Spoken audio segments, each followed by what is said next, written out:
क्यों हटा Prachi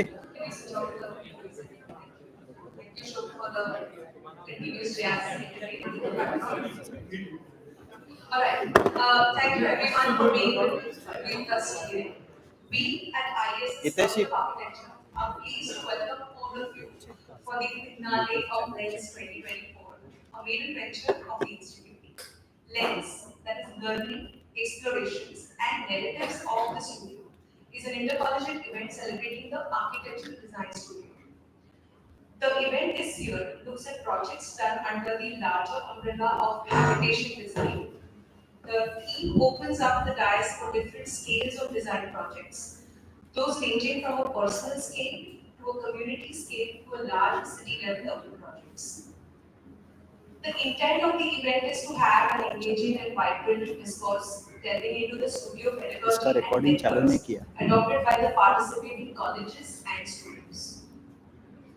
This year, we received 47 entries from various colleges in Mumbai, Pune, Aurangabad, and Sangli, out of which we have shortlisted 10 entries for the same. This event shall include presentations of those 10 entries and conclude with a discussion on studio pedagogy between the tutors and the design studio mentors present with us today. Before we begin, I would like to take this opportunity to first introduce our esteemed panel of tutors for Lens 2024. I shall begin with introducing Anuja Samal. Anuja is a principal architect at the multidisciplinary design firm SSA Architects. She sees architecture and design as vital tools that can directly improve the quality of everyday life. She believes that when design is intelligent, sensitive, and responsive, buildings can support the people that use them in multiple interactive ways. Her key specialization is in high-rise residential and commercial buildings, and she has carved her niche in healthcare design, planning, and execution. Anuja is an Indian classical vocalist and yoga enthusiast. She is an amateur artist in the field. We welcome you, Anuja.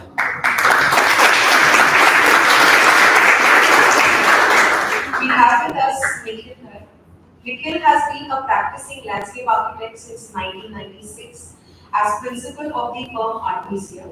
He is the program chair of the Department of Landscape Architecture at the IISS College of Architecture and a member of the visiting faculty at SEP University Ahmedabad.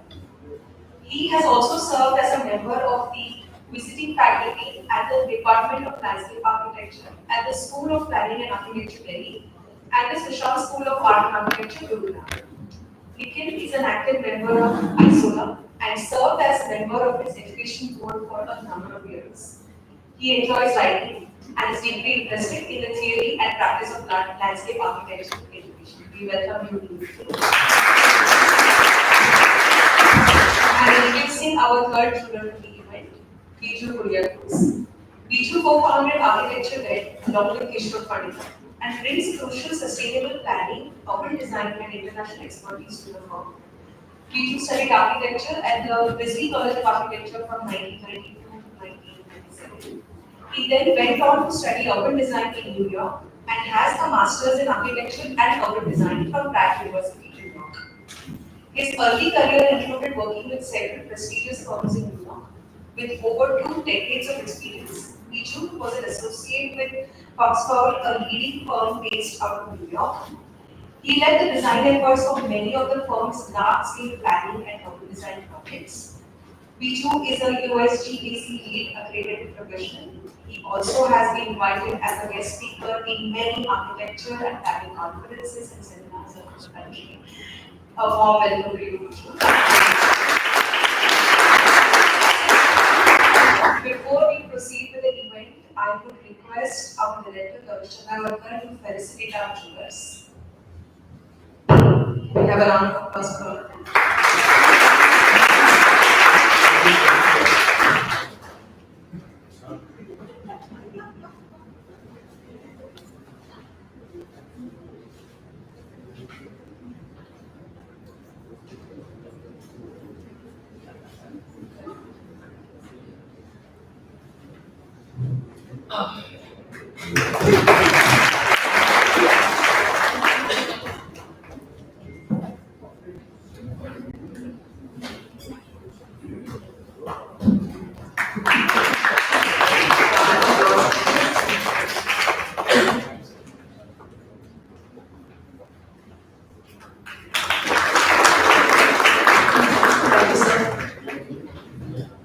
I would now like to invite Professor Shilpa Chandravartan to brief us a bit more in detail about this year's theme and the shortlisted presentations for the event.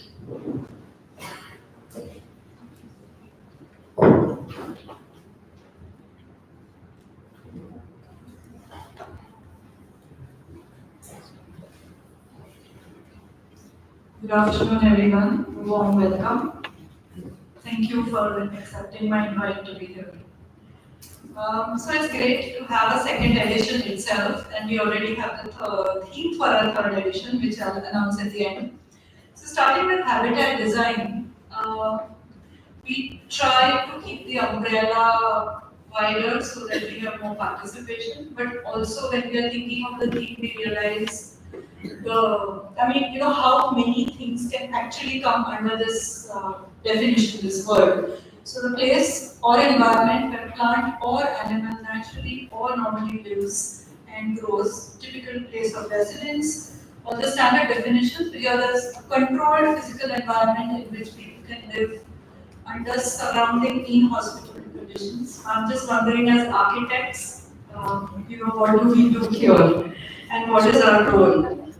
So I then looked at the University of Mumbai syllabus, especially for jurors. You don't have to read any of that, but starting from semester 4, the students look at community spaces. I've just highlighted things from the whole thing. But clusters, communities, rural and urban areas, technology based on tradition and experience. Semester 5 talks of urban land and optimization of spaces, grouping and composition of appropriate architectural forms, entertainment activities. 6 is about urban institutions, talking about the context and character of institutions, infrastructure and building systems. And semester 7 kind of spells it out as mass housing, typology of housing in urban areas. It also talks of user aspirations and user affordability. The only reason to put out these terms is so when you look at the projects, you can understand where the teachers might have come from while designing the brief and how the students would have addressed it. So finally, before we begin, we thought it kind of, when I saw the 47 entries, I could talk of habitation of nature, which is a very interesting project on Mumbai ecologies, which looks at the non-human species, habitation of culture, where we are looking at heritage, where we are looking at how do you create habitation for culture, for tradition, for heritage values. So again, some very interesting projects there. And then when it comes to people, again, there are manifold ways of looking at it. There is the urban housing, the high-rise, high-value housing, but there is also mass inhabitation. There is also incrementality. There is also retrofitting. There is also looking at the changing culture where co-living and rental housing is the key, and building extension. So we have some very interesting projects. I personally kind of thought it all fitted under habitation. I think I'll leave it for the jury and the your mentors to have a discussion on that. Yeah. So all these wonderful students who are here to present their work, all the best to you. There is also, we're going to declare 3 best entries. Again, it's up to the jury whether they want to call it a first, second, third, whether they want to call it all 3 or 8, whether they want to say nothing is good, Mumbai needs to do something else. But I don't think you'll say that. So I can't tell you it's a first, second, third. We leave it to the jury.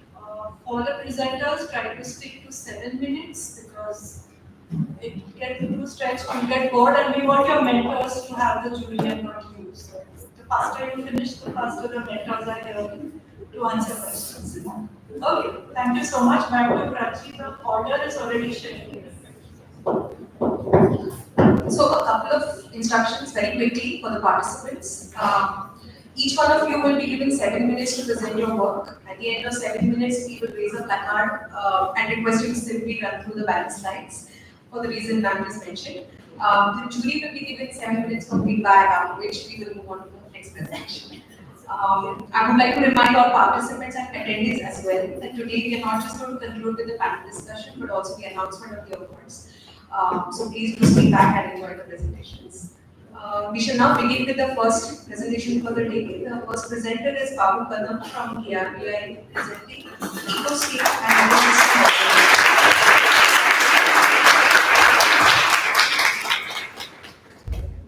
Laser pointer है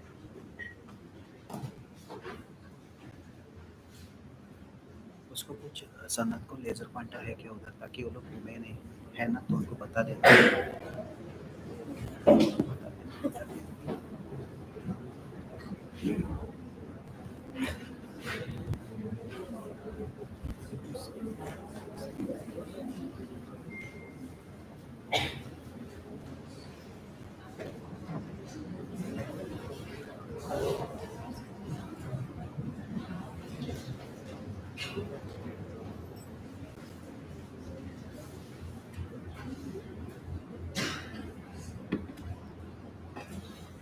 Good afternoon, all of you.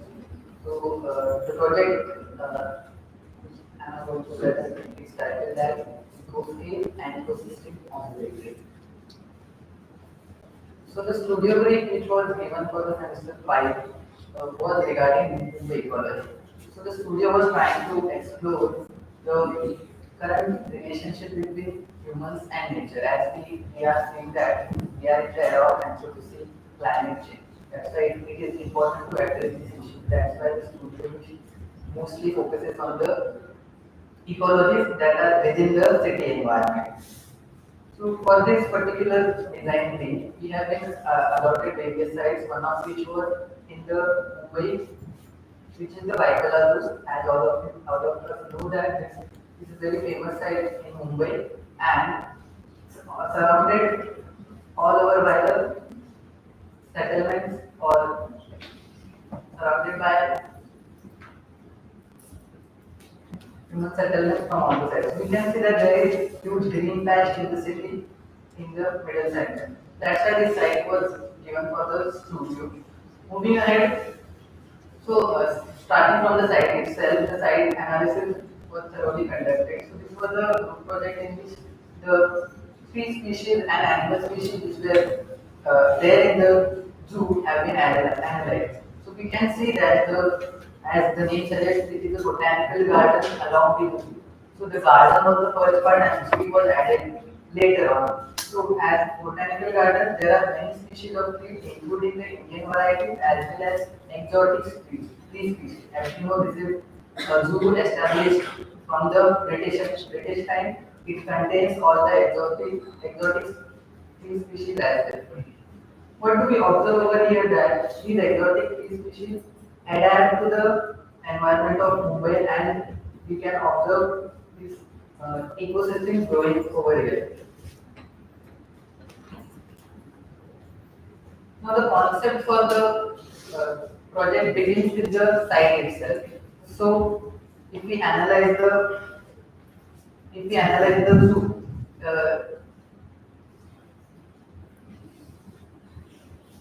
so as the studio will suggest, it is the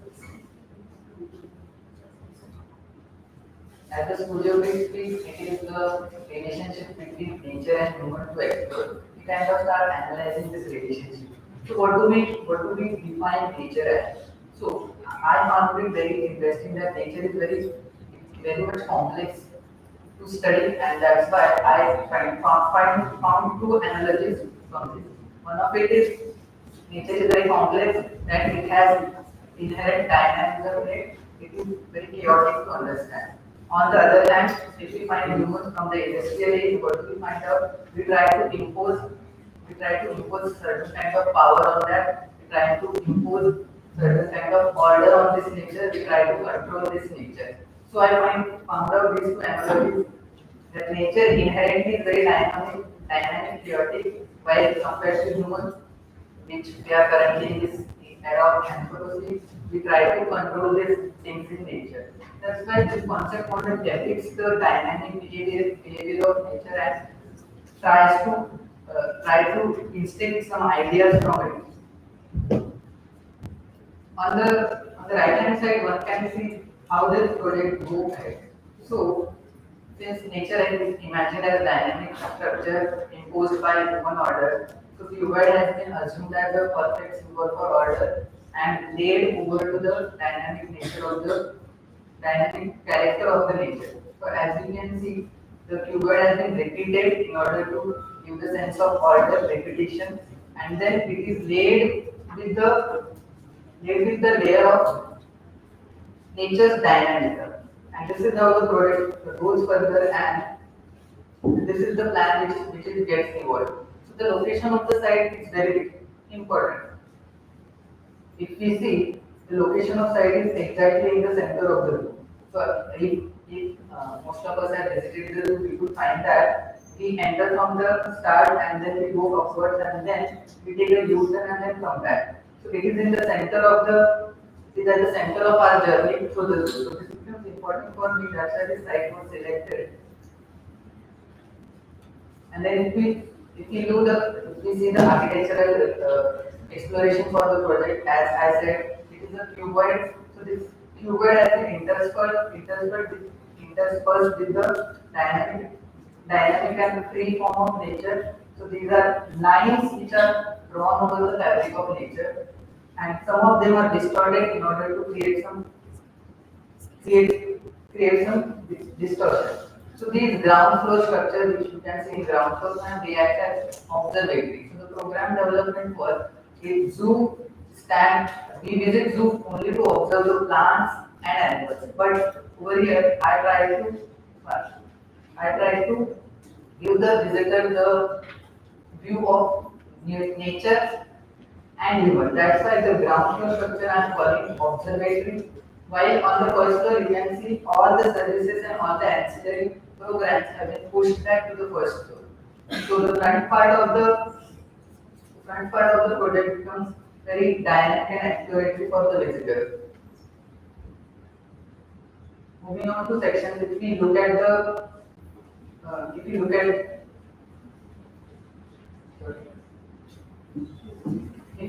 this section,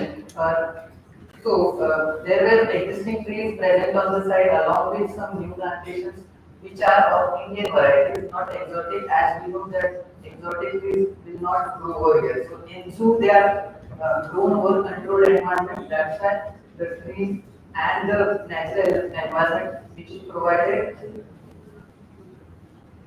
is of Indian variety. Now we can see that one of the observations was that within the zoo, even though there are trees which are exotic and animals which have been captivated inside the zoo, there are many Indian species of birds and animals which were coming over here free. So they are not inside the cages, or they are free to move in the zoo. So that's why this is becomes important for them that birds and various species of animals which are free to move, they can occupy this space, and this itself becomes a free observatory without any cages. And these elements highlight those aspects. If you see this section becomes very important. As you can see, the ground floor observatory has been lifted above. So in order to create a feel of transparency throughout the ground floor so that one cannot see these cuboids, but at the same time, one can see that there is some existence of human interaction. Also, these are a fully glass structure in order to get the transparency through. Whenever we are walking through this gallery, one can see other human outside watching the same bird, watching the same tree, and one is forced to think about that this relationship of nature, whether are we observing animals or we itself are part of nature. So this becomes the total view of the project, where you can see these are the ground floor galleries to which I am calling observatory. So this explores the idea of observing, pausing, and looking at our own behavior towards the nature, while the first floor serves as the ancillary spaces wherein all the workshops, seminars, and other spaces, other ancillary functions can be conducted. So this overall forms the project basis, wherein we try to re-question the idea of zoo, try to relook at the zoo, and try to rethink our idea of nature and human. Also, due to the location of this inside the white color. So as I told you, this is in the center of the journey of the zoo. Whenever a person is walking from first point to this side, they are observing the idea which is derived from British era, which is to just stay apart and observe the animals from inside it. But over here, we can interact with it, we can interact with those animals, and then while we are going back, we have a different perspective towards the nature. So this through this, I try to induce some thinking in visitors as well. So here architecture is acting as a critical, acting as a point to think people critically. So this is how the project has been conceived. Thank you.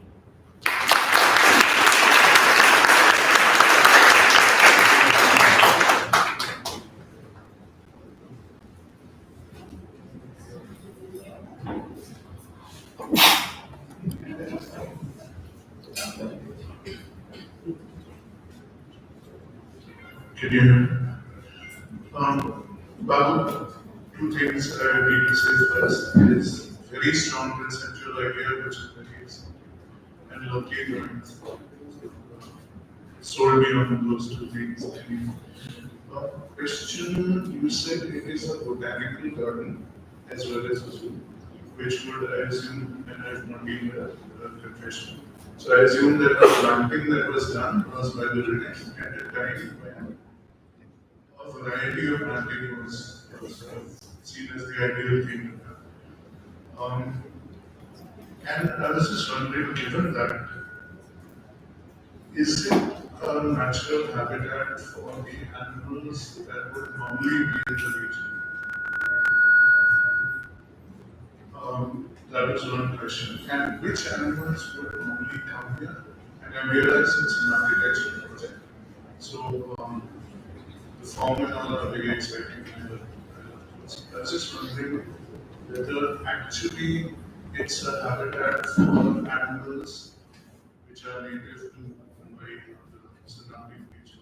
Yeah, so if we see animals, so these are not wild animals, these are animals which we find in our surroundings. So there are species of mongoose which are really, we can find really here, there are some species of bats, and mostly there are some native birds which come over here. So this project tries to cater them not the wild animals, as this is not their native. Were you tempted at all to tweak the habitat to make it more native for the region? Or was that not something you looked at? So yeah, that was looked at as a part that while the science study was going on, this was a major aspect that we extensively documented which were the exotic trees and which were the Indian varieties of trees inside the zoo.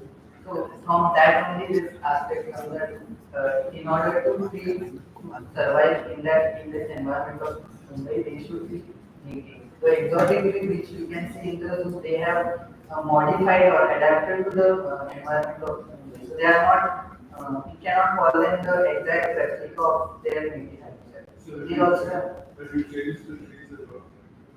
Or that was there were some existing trees on the site as well, and some of them were planted. My question, how much is the area which you're looking So the entire, if you see the entire area is around 4,000 square meters. 1 acre. The site. 1 acre site is under design. Yes. How many trees were there existing? So there were around 17 trees which were existent and many ones were planted. So in the design proposal, many trees are planted when 17 are existing on this property. Okay, it was slightly exaggerated with the number of trees right now. So and how many are newly planted?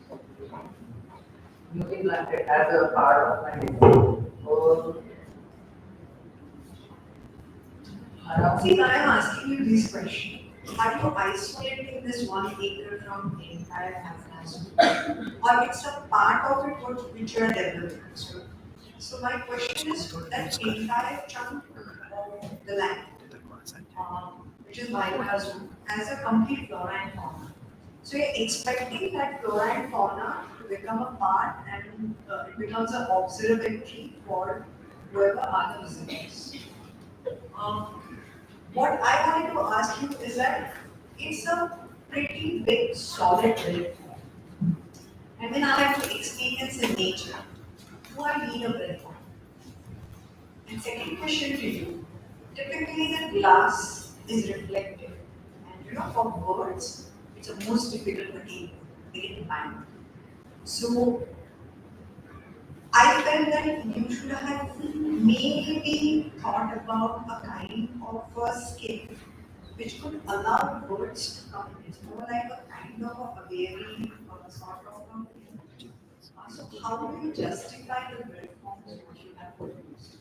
So the reforms were there based on glass and carbon is only because of the concept that I wanted to showcase the tension between the nature and the human imposition on the nature. Because these laws which are advanced in existing is symbol for that intervention in the nature. That's why I wanted to make it transparent at the same time.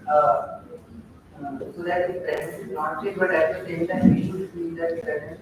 That was the kind of thought which I want to provoke you. But do you think the common person understands that?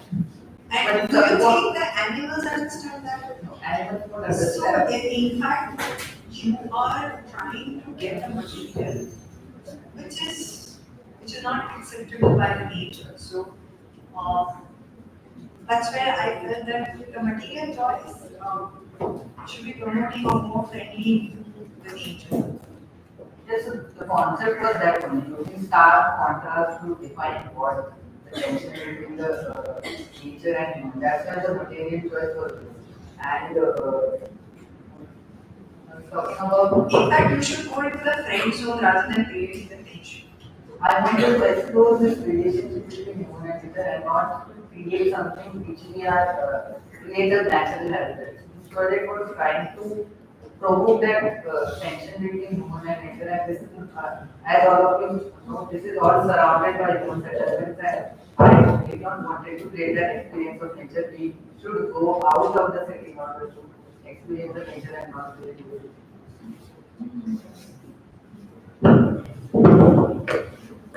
We are blessed with so many green areas in Mumbai. I think we should explore more.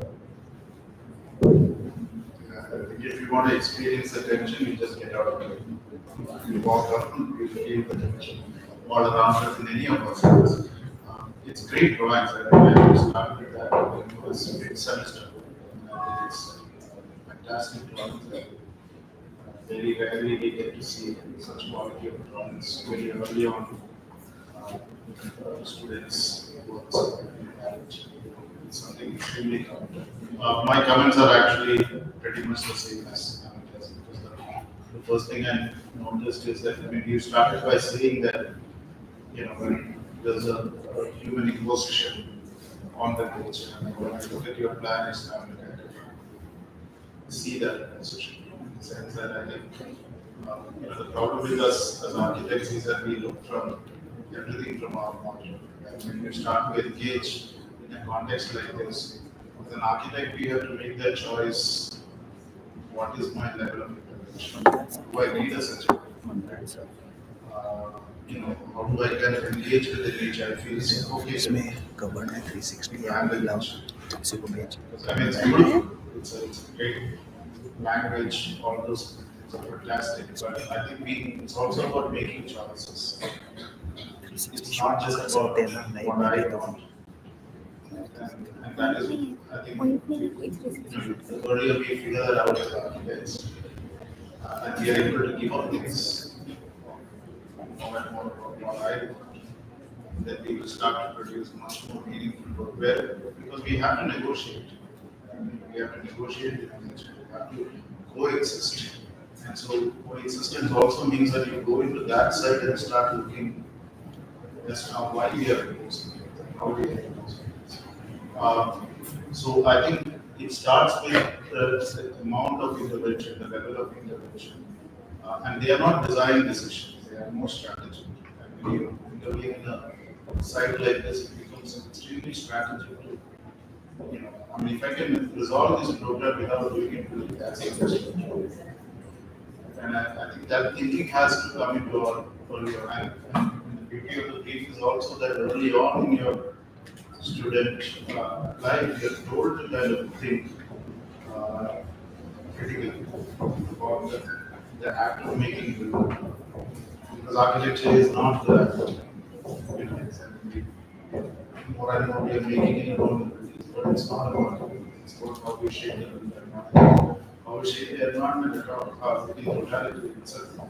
It doesn't have to be about buildings in many ways. And I think so you need to kind of start critically look at the program, what is the intent of the project, look at the brief, and try and find meaning in it. Stay true to that. And the only way you can stay honest and true to that is to critique yourself.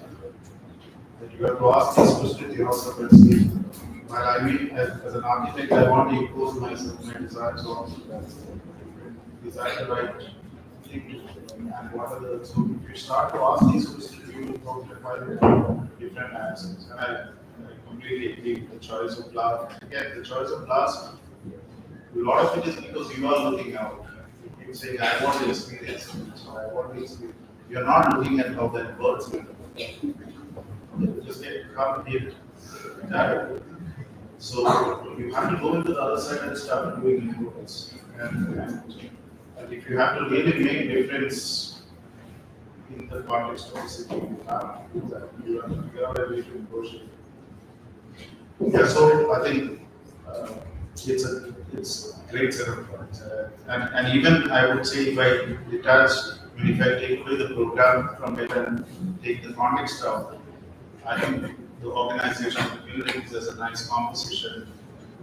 And purely as an object, if I start evaluating, there's an elegance, there's a nice language, all of that is really nice. And so I'm sure if you start to develop such a critical way of looking at your own work, you start to add more meaning to it. Next we have Om Naik from the API. His topic is high both products.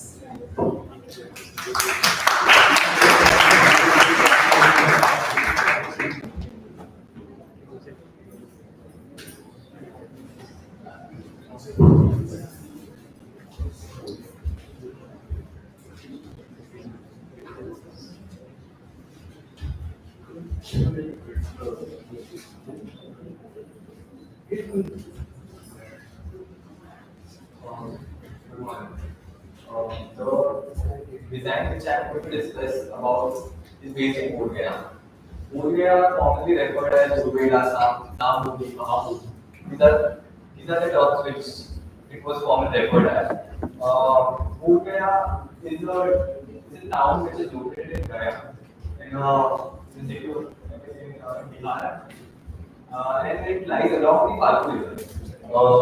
So Bodh Gaya has been a place where Buddha attained enlightenment. So it kind of became a central pole for all the Buddhist community to gather around. It kind of invites all the practitioners, scholars, devotees from all around the world to practice certain kinds of rituals over here. So the highlighted portion is the Mahabodhi Temple complex, and there is a river which goes around the So that's the initial site I examined. So basically you enter so that's the basic primary access when you enter. Then this is the main corridor which is kind of open right now. And then you kind of go all around the side and then you kind of descend down. So this is all the yellow highlighted area which you are kind of seeing is the university acceptable terrain where there are multiple ramps, staircases, and then you can just go on the to the main temple. The temple stands 180 feet high, right in the center of the temple complex. And the proposed site is this entire patch, which is right in front of it. So the site is between the temple complex itself. So that's the basic. So that this drawing actually kind of captures all the essence of Mahabodhi temple itself. So this drawing was an extensive study about how the temple grew in certain timeline then there were kind of stories and mythologies related to the 7 weeks of Buddha stories. And then how these 7 weeks of stories kind of initiated certain rituals and practices on site. And then this particular set has this kind of on-site observation and particular narratives about where people sit, where people kind of move, where how to interact, that's all. But main thing is this. So this entire thing is a step-down terrain in which there are this multiple dense fabric of stupas on both of the sides. And interestingly, the people kind of start occupying this entire space with certain set of rituals. So a Tibetan monk kind of sits in the back of the temple, Chinese would sit on the left, and that's complete. And then the kind of the temple was observed. So when I speak that Bodhgaya was also known as Guru Veda, so during the time of that, this temple was just a kind of an entity which was present on the site. No one knows who kind of built it, where it was started. But then in early 19th centuries, there was a rule of Burmese rulers. And with the help of British Council, they kind of restored the entire temple. But then this kind of initiated in present temple morphology. It includes stupas, terrains, and the temple itself, which is kind of regional. Putting it roughly into the context, I kind of analyzed all of this into the S, M, and M scale. So the S is the small stupa that is started, which was there. M is the terrain itself, and the L is the large temple which is in between. So the kind of studio narrative which we had was to see these all kind of small ritual practices in terms of text as a medium. We all know kind of we all know that how text was a crucial part in Buddhism, because initially Buddha's discourses and words were primarily transmitted orally, and then these kind of orally transmitted texts were then forwarded into was then translated into a Pali canon, but it was written in a Pali language, which was not accessible for all. Then later on, then Pali canon on the Pali book that was then translated into different languages, and then it spread all worldwide into the Asia. So yeah, but then also it's a thing that the text which we see today, or the text which are translated today, are not in their purest form. They are discursive, so they might take a shape, they might take a form, they are like, it might be a certain ritual, it might be a certain painting or a scripture, and so on. So we still kind of live in that narrative where the texts are constantly formulated, and I genuinely preserve its mutability is kind of mediated. So, and in this whole set of narration and this kind of readings, my area of narration lies when I kind of started documenting this individual body. So this is one of the briefing techniques which is quite present on the side. A rope includes 3 kinds of garments, which is Antarvasima, Uttasanagati, and Sandhati. But within this one whole technique, there are 2 alterations to it, which is the drape style and the drape style. And this is just for one kind of thing, which is Thai Kesara. But when we go to the initial run, there are multiple bodies, multiple ropes, multiple colors. So my debate was all about what is that thing which kind of evolved along the physical aspect of the temple. And this was this, and then these are some of the intangible aspects which kind of evolved, but then these are not recorded, these are not preserved, you can't get a record of it. So then kind of this was another study where I kind of made a debate that this entire host kind of evolved. So a rope which generally was a piece of a cloth did not remain a piece of a cloth, but it became like a kurta, jacket, shrug, and so on. And then the colors kind of varied all over. And then I started the basic conceptual analysis, where the first just exploration explains this overall circulation of the space.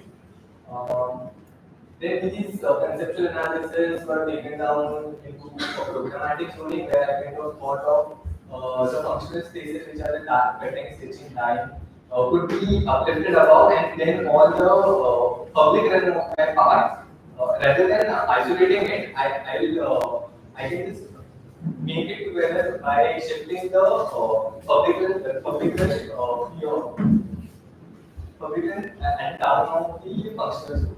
And then these were the kind of sectional conceptual sections. Quickly going to the site plan, so that's the entire site plan, and this area is the site to enter from here. So the program requires resources and the goods which could come from outside, and currently every corridor of the temple is blocked. So the only way possible is to get the resources from here. So that's the kind of main access and circulation. Moving forward to the plan which was being proposed, there's two kind the functional spaces are over here, where this is the hand-looming unit with the chappa over here, and then this is the cutting and a stitching unit. So the building is kind of placed perpendicular, and the entire service board is placed at the downside of it.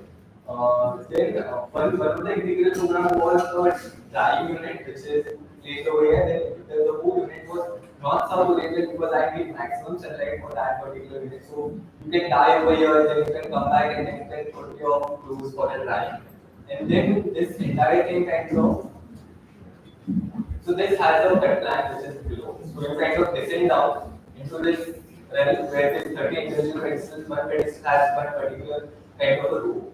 And then the entire circulation is an x and y axis. So the y axis is this, and the x goes from the port to the exhibit to the curated area, and then to the another open space. I'll just so my project actually has few stories which would help me explain the program better. So the first one. So the first one is about which is over here. So it says the sacred hand fills the air with the procession of monks standing with them, and Gachami continues to echo within the group. So this entire story is happening over here. The entire crowd is kind of coming, there is a procession happening. Next says with the reverent hands is then the prayer which will parapet moves to prayer. So this story is happening somewhere over here where the prayer parapet has a prayer wheel. So every time you're kind of going through the code, you're kind of spinning those wheels, and then there's a certain kind of contraction happening. The next day, seated on the urban benches, starting Cascade Town, was each setter. Cascade Town's wall, each setter captures the vibrant memory, which is happening on the downside actually, but I think to the extent then there is a great stage right here,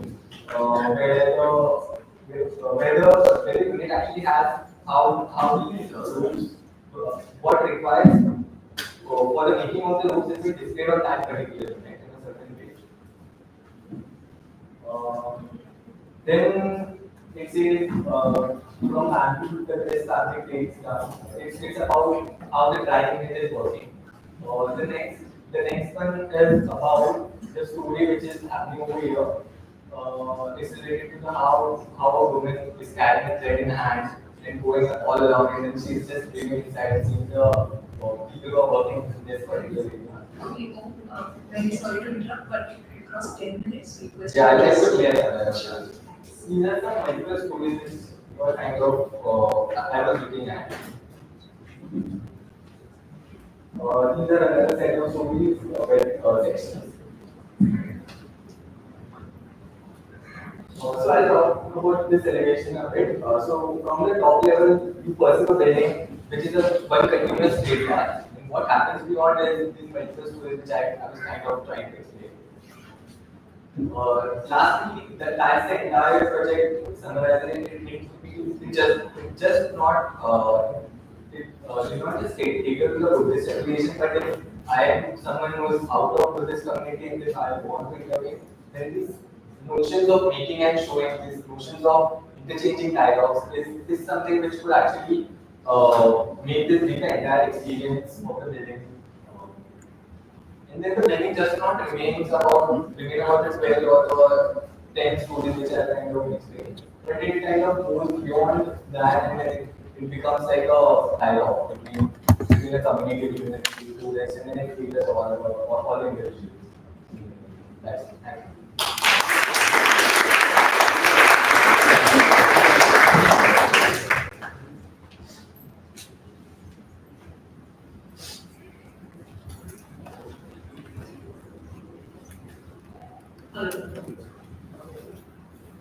Good presentation and good comments. I think one thing I think to understand, I just want to understand whether you recreated what was there in the history. Or Not, this is a new program, what you are trying to it's a completely new program which just kind of captures the alterations, previous alterations, and the new alterations on the roads. But with the notion of making and showing, where the tourists or where the tourists kind of interact, but then there is a certain space which where the roads are kind of made, and then it becomes like a revenue part of the Let me temple itself. Light So me. the roads would be again exported out, and that's the Okay, so initially I thought when you spoke about Pali and when you spoke about tripping the rock, the various regions, I thought that that used to be in the past history in this particular temple complex and that you are trying to revive. Okay. When you came to this program, did you do any sort of research that this is what is required for the Buddhist or the quantum, or how you have programmed, how you have decided a program that those many spelling are required, or those many, how much is the population who visits over here when you talk about the revenue? So my basic analysis related to the program was who owns the land. The land is owned by BDMC, which is the Phuket International Trust. And I would take a lease of the land for a certain program which is not under a Buddhist affiliation. So I wanted to create a building on a private basis that a building that could actually cater a Buddhist affiliation. But then simultaneously, it should not just disregard any kind of tourists or it should have certain impact on the neighborhood. So with the program, I'm kind of trying to generate a certain kind of environment that highlights the local artisans or in the room unit itself. But simultaneously, the monks are the ones who are kind of fostering the dialogue on the project. So then, yeah, the initial notion of just talking on the idea of okay, groups ke saath and going forward is because that it is not been well documented. You just go on site and then you just see multiple colors, but you don't know where that color actually belongs. The red belongs to a Tibetan, green belongs to the Chinese. There is no such written record to it. So that was the collaboration that what we were building was actually captures all of these alterations and it could display and it could simultaneously make and produce. That's the goal. At what time, what trinity you have chosen for, because it's a very old temple and maybe archaeological marvel, so what kind of trinity? So I primarily are born from a timber frame structure with inbuilt walls are the stone walls. And there are some parts there are brick facades where you can see on the elevation. Over here, over here. And the roof is laterally sloping, but it is somewhere anchored on the ground. So this particular part becomes a space where people could climb on the board of the roof and be able to rest. So the roof is kind of responding. And how much is the construction area? Overall So the construction entire, area? so the site which I have shown was of 7,500 square meters, but we were allowed to take half part of it, which was around 3.5, and the entire building is around 2,000 webcam live. Square meters, square feet. 20,000 square feet. 20, Yeah, maybe approximately Yeah. 20,000 square feet. Okay, thank you.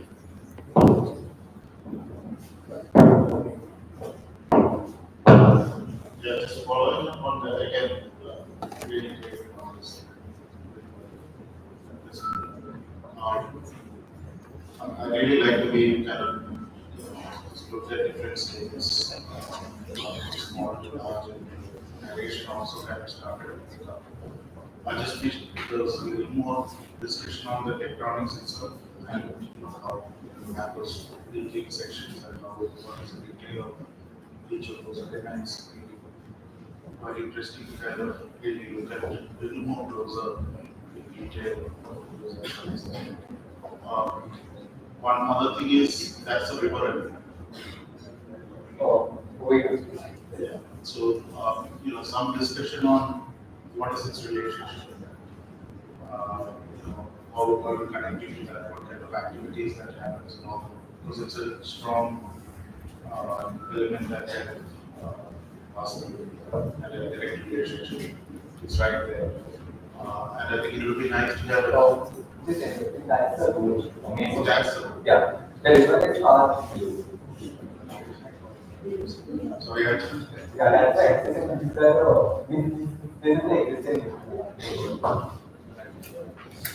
So yeah, I mean, I think even the sort of the space that we created outside the relationship between the inside and outside, I think there's some more sessions show activities. My larger comment is to kind of put the economics within itself. I think you narrated the stories very well. There is a clear meaning, there's layers that built into those stories. All of them kind of really works out. Just look a little more detail.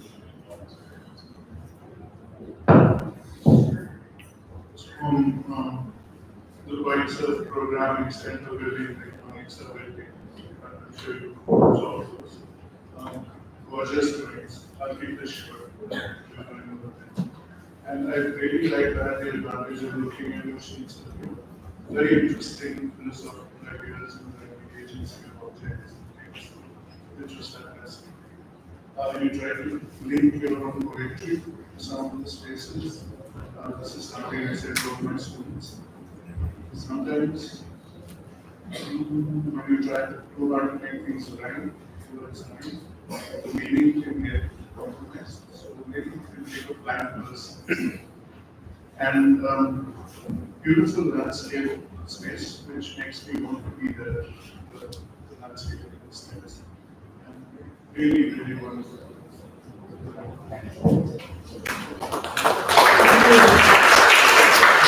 Next we have Yogesh Joshi from LSR School of Architecture presenting the urban living room.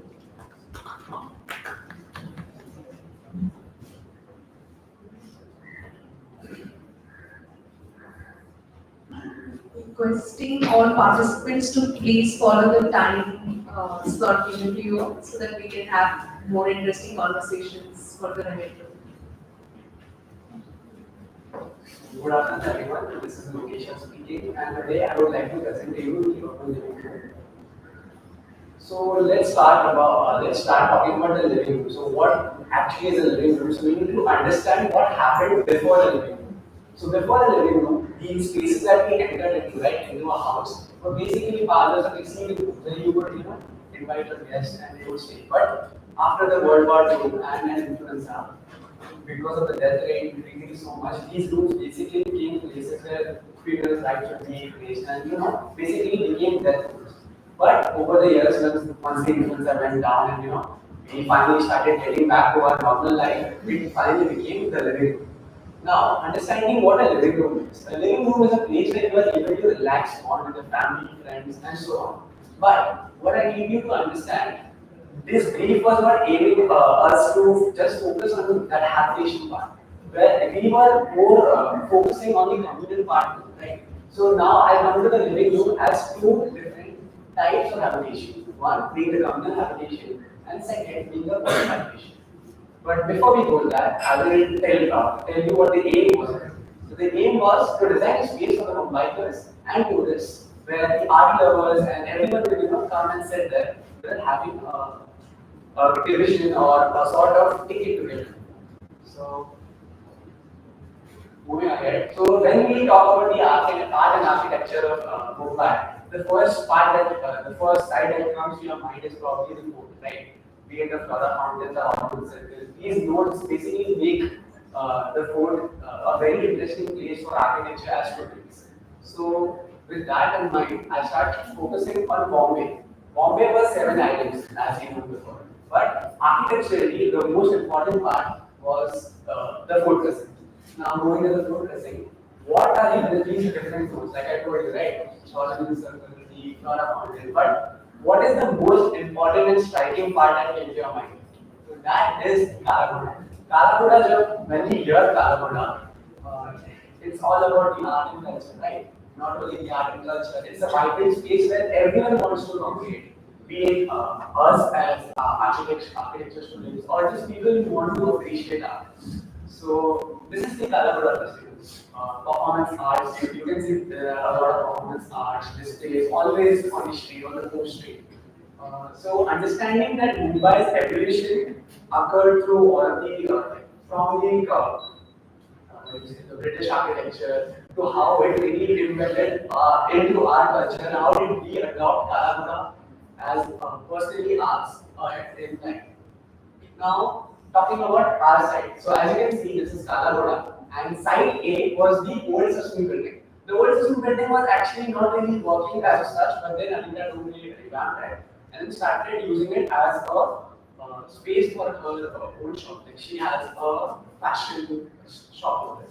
But understanding that Churchgate is not just about old buildings, it's all about the cafes and the ambience and the restaurants.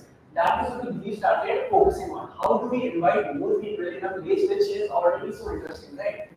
So now we will understand the key points, which were the major points which helped me design my work. So first was coexistence, what already exists, and we need to work with that, right? Second was inclusion, including architecture and education together. Second was visibility from all sides. Next is connectivity, and finally growth. Like we need to look at the economic aspect. Even if we are designing for the people, we need to understand that there should be some sort of income that is going to make it maintained after we go as architects. So for that, first I understood what my primary stakeholders were. There were the art enthusiasts, the students, the hawkers that are outside, the tourists, the food critics. Secondly were the lawyers because there's court over there. Then there were the law enforcers, the office workers, and tertiarily it was people who are commuting from the train or the cricketers who play at the ground. Now, understanding my conceptual process, the first part was obviously listening out the stakeholders. Second was understanding the context and retaining what I like about Churchgate. So, be it the arcades, the common spaces. Next was understanding what the brief needed. So, for me, a very big important part was visibility. If I want people to come in, they should be able to see it. So with that, I started creating form with these elements. The first was breaking out of what already existed. I wanted people to get out that it's not just British architecture there. This is modern Mumbai. So I wanted to create something unique, something more modern.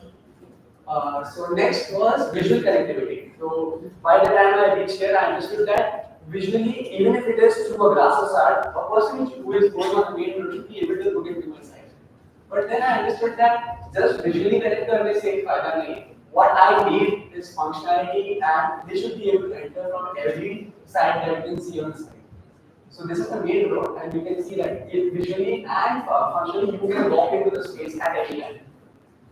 Next is what do I want to add to it. So seeing that Anita Dungre made the Western building what it is today, I wanted to retain her story.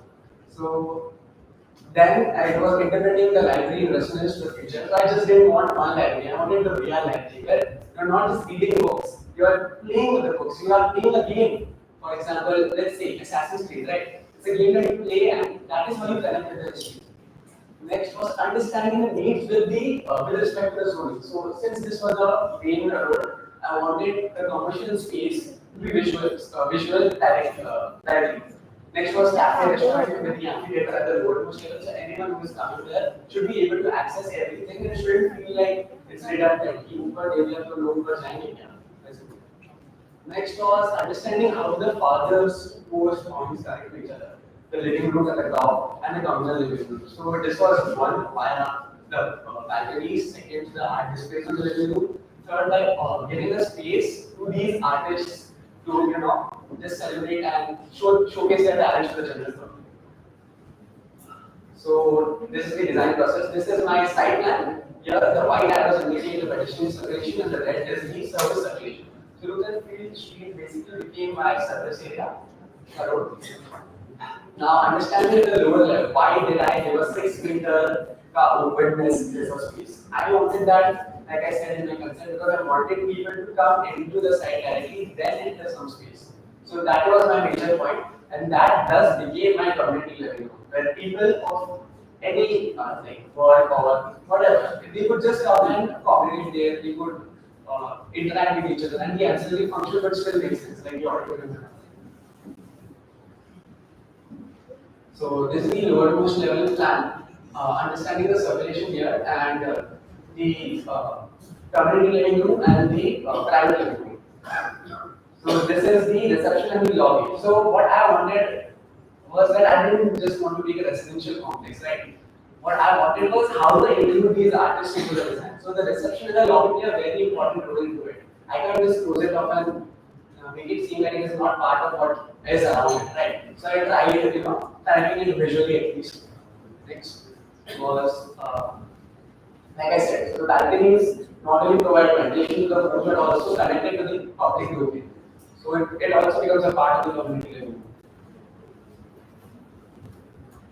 Okay, so this in the urban living room, like I already spoke about how it worked and how the projector, like I was speaking about games being released, right, in the VR library set. So a projector screen is displayed and in the urban living room, where you're able to have an event where people can see what is being displayed, be it books or whatever it is needed to be launched. Also, with this openness that I had created at a lower level, since Oak Street, commonly known as Kalakoda Festival Street, I created an opportunity where these people could directly come into the community living room, thereby enhancing that part of our culture.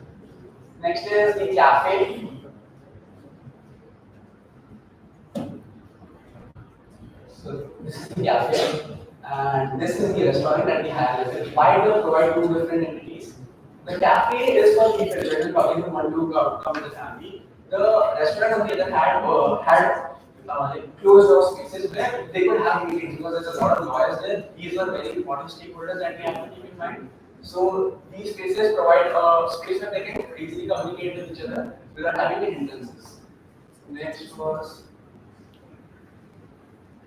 so this is the facade of the private spaces, the private living room, and this is the service room. So this is the cafe, the restaurant, and this is the exhibition space above it.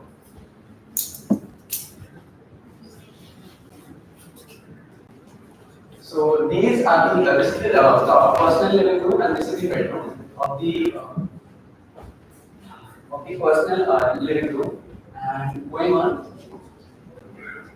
this is the plan of the living room. So every floor plate has two rooms in it, and these common art spaces where if these two artists want to create an event of sorts, so they can always do it outside in their that is the circulation plan. And finally, conclusively, what I understood that all of these things connect us to the root of society, and by this I am able to connect more people and not just art enthusiasts, but a wider range of stakeholders are included into my design. So this is Lokesh Nanduri signing off. Thank you.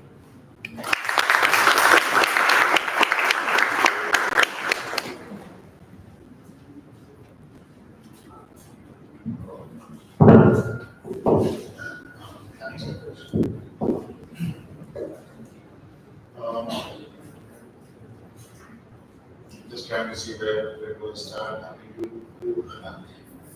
I like the way you started with your body of analysis, studying the larger context, setting the room for the sort of definition of what you think is a beautiful. My concerns are to do with the way you try to start work. Because when you started to explain the design, I started to see that all of those contextual things started to vanish. And it became about the site. Of course, it created that large space and the elementary. But the living rooms are all about relationships. And I think it is where people come together as probably the most, whether at any scale, at any scale, from a small unit to any large. The beauty of the city being acting as a living room is that we all kind of come together and celebrate life. And I think you need to think a little more deeper in this relationship. This is again going back to the idea of you being an architect. Start to then, once you get the site and the program, then start to just focus on the site and the program. Because even when you start to analyze, or intervene in a context like this, it will be nice to do street sections, street elevations, sidewalks, what's happening on the sidewalks, how does it then, what's next to you, how does that street come, and then kind of, that open space that you created, how does it become part of the city? Because the way it becomes successful is how do I receive the city? It's a pause in that journey. It's not just for the occupants who can occupy that journey. So if I'm walking on that sidewalk, this is my pause in that journey. That's why many of the urban spaces are the successful ones works. It necessarily doesn't have to have a program. Right? It is neither a destination also. Right? If I'm walking from A to B, and that's the place where I was. And it contains you start to then create opportunities for chance encounters, start to create memories of different days. And you start to see people contribute to those kinds of things. So it will be nice if when you come to when you start designing, you continue that same thought process or your analysis there. And it's very important because you then need to stitch this building back to the city. It's clearly and say now you zoom out and see how that building is or that site is contributing to that streetscape, for example. So it will be nice to and say when you show elevation for me, programmatically that should not be your elevation. I should have buildings, 5 buildings left to it and 5 buildings right to it. And then you should be able to tell a story about how that space connects not just to people within that building, but all along that street. And in that sense, it becomes, in some sense, an urban design. It's an architecture insertion in urban context. It's an urban design in many sense. And you need to be able to kind of really understand the essence of your project and then make drawings about it. And your thinking then will start to kind of look like that, or start to drive you in that direction. And so it's very important that even the making of the drawing, even at the design stage, you start to think contextually, bringing all of those aspects. In other words, whatever you analyze of the existing city, you should be able to tell a similar story once you design and put this into that relation. Say, how do I, what are those relationships? Because to me, the beauty of the project or the brief is that. It's not that it's not important all those programs that is happening inside, but it's how do I connect, how do I find meaning to that project in the larger context of the city. And thereby I allow my building or allow my site to be a bit in the larger whole. And it contributes to the city fabric, its language, its activities.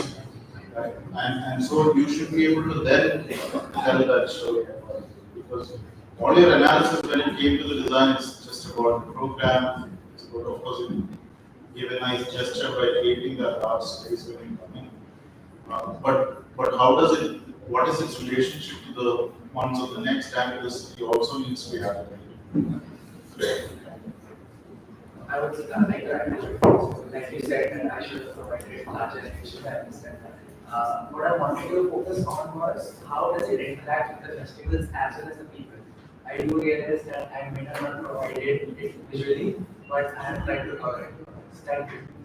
Even it's important to understand when you start talking about modernity, its language. It changes based on what context you kind of live in.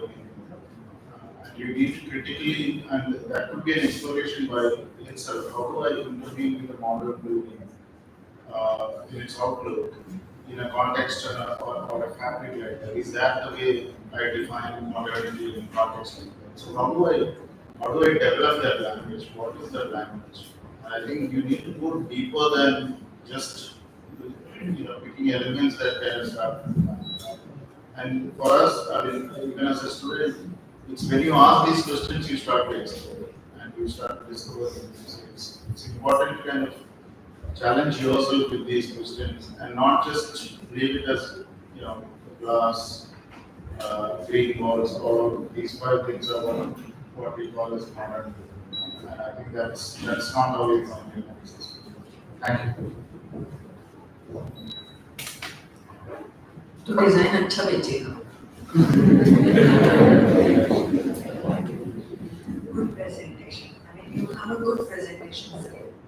It's typically when you say that film का script अच्छा था, वो actual में हमने थोड़ा सा गड़बड़ हो गया. Not really गड़बड़ हो गया. But when you have started, and that's not your fault, your younger generation has experienced Kala Koda as well as festival.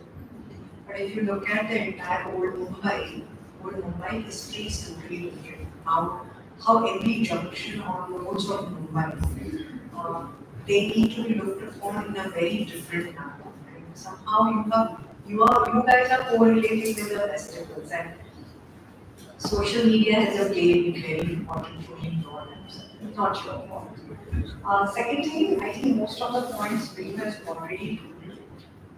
The connect, even I felt that the connect at that particular junction, what you're trying to establish, and the kind of forms came up with. The architecture, the overall feel of the architecture is off, and that's when it's not giving a justice to the script, what you started with. So, though the script is good, you have to control yourself at one point and get it to a fruition, and it should speak by itself. And that's where I said that the script was good, but in direction, things went off. I would have loved to see the architecture which would have imbibed, not like this, which is urban character. And I did not understand that suddenly those apartments are doing what? If I have to go and stay there, and if it's a kind of a plaza, we would have completely avoided having any sort of residences also. And then suddenly those balconies are seen where or what. So the whole feel, if I have to go to such square, I would love to have the same kind of a feel, which I would flow into that space. And when I come here, I said, "Arey, ye kya ho gaya?" So that's what I felt. So several points of gold, and all the best for you. So the environment is going to ask us most things. But I'd like to add to excellent other presentation. Half the battle, some of the battle for the architects is to keep the audience engaged with that everywhere. Really strong concept of the common space on the ground. Absolutely, you should have spread across. You should have gone across the street, seen what's happening on the other side. I think the forms you gave on the ground floor, which was your living room, were too strong. So they were breaking that connectivity and the idea of people being able to flow through. Because when you have movement through space, it gets activated. And then some of the forms you gave that were breaking the activation. And especially since you talked about stakeholders as vendors and other things, they need to be welcomed there and be able to flow through the space. And maybe you could suppress the designer element to some extent and look at the other designer. But otherwise, pretty good. Thank you. Up next we have Deep Desai from School of Environment and Architecture presenting his project Karyashala.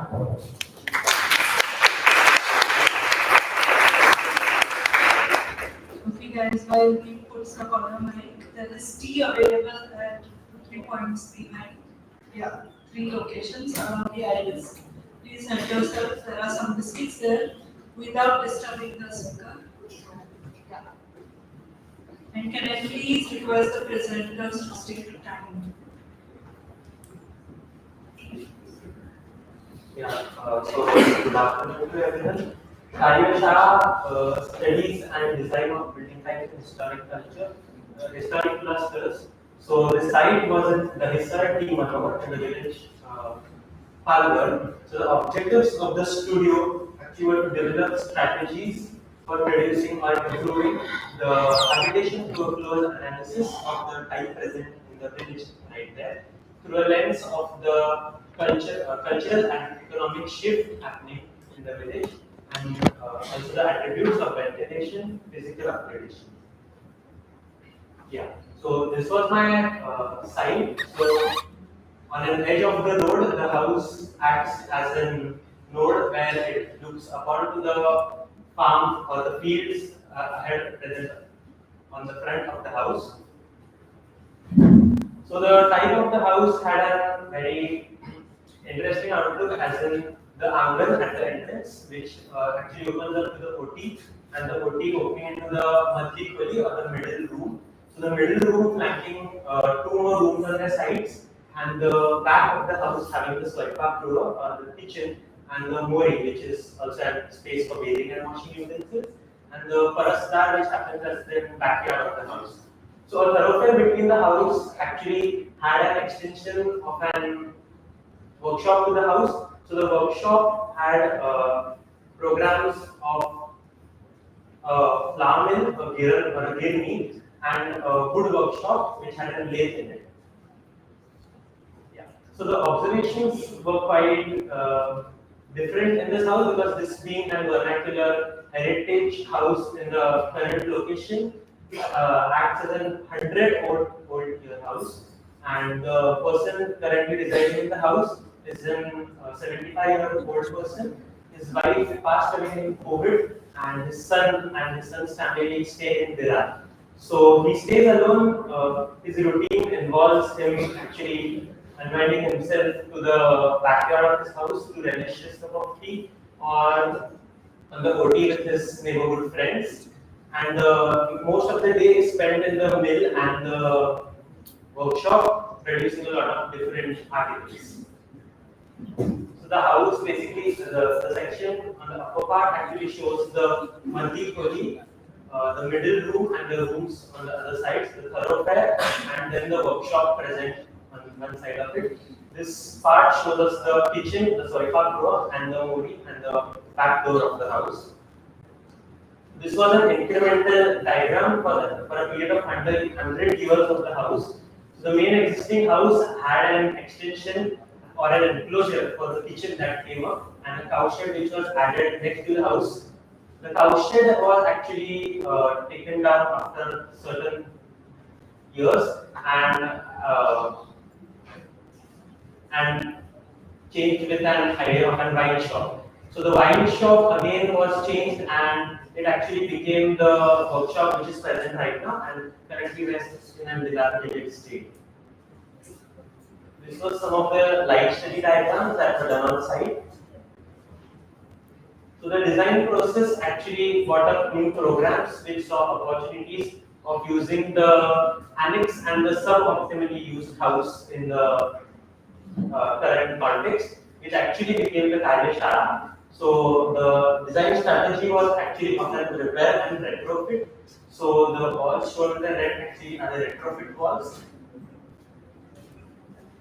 So the design strategy, being a retrofit model, actually brings up a lot of things which came through the process of the site, like the language of the walls and niches that are actually present in the old house. The materiality of the house being as in lime and brick and lime plastered house with a lot of wood in its structural elements and mango tiles. So the Karyashala actually had, now being the dilapidated house, some of the walls were kept and new walls and openings were added to actually create a central core and a porous workshop around it. This becomes the flour mill or the girni, which has a waiting area to it right now, which actually opens up to the plinth that wraps around the house. So the plinth acts differently in a lot of ways, creating points for making a lot of interactions. So the kitchen, which was retrofitted, actually became an exhibit space or a shop where the articles from the wood workshop can be displayed, and then the kitchen actually retrofits a front door happening to become an window, which actually bring up interaction between the kitchen and the outside of the house, and a landscape that was created with different varieties of trees, and the kitchen garden, which was again created through the language of the rap. The road actually opened up from the both sides now, and the house became available to the both sides of the road because of the backyard. So the attic also was opened up from one side, a quarter part of the attic, and the roof was actually lifted up in this particular area, making the attic more accessible. The part above the OP was also opened up near the front, so that an visual access was actually allowed to the lower levels. But at the same time, a person might not be able to see into the attic through the outside. So, yeah, so this is the backyard of the house. So, the runoff water that was carried to the gutters actually came to the percolation pits, which can actually be used as rainwater harvesting in the Mori, and so also the Mori opens as an interaction on the both sides. So the Mori present only on the inside of the house actually became that an outside part of the house, because it was first only a tap which was isolated and being used for washing utensils outside. So the workshop or the Karyashara is actually the central core right present here, which is a program for basically the women's cooperative, and the younger boys whom they might want to train here. So the roof actually opened up as an courtyard here, and trees inside the courtyard which had a more private and a space to relax in the center for the women, and workshop that happens around. So these are some of the glimpses of the design models. Thank you.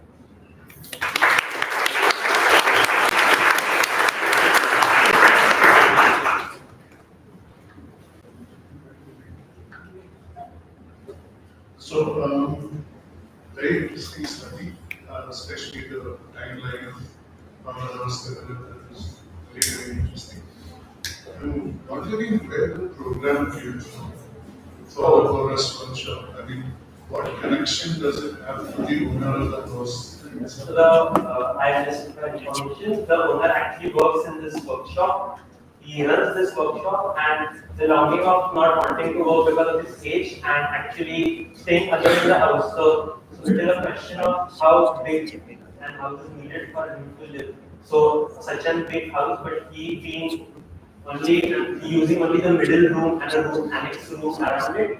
So him wanting not to run the workshop and lending that space to the women's cooperative, which actually becomes a community space in the village, right? And he's you doctorate or Yeah. So actually the rural context here is when we were talking to them about the house, he wanted to pull down this house and make a new house. So the design, the retrofit strategy actually tried to convince him and the other villages. So this project was also exhibited in the village to the villagers, and it actually got up a lot of comments in which they were actually happy with the retrofit strategy. I like how you use landscape spaces to guide structures and create transitions very nicely. Just a practical thing, this guy is already 75. The number of steps you're living in the landscape are substantial. It's only going to get tougher and tougher. But the current program is for the women's cooperative. Towards the house, you put lots of steps. The village has only one side of three stairs. When we You go, get to 75, 80, 85, 2, 3 is plenty. we actually He is a fitter old man from the The village. right, the match have very nice drawings. Okay, you said that the women are more fitter than men, right?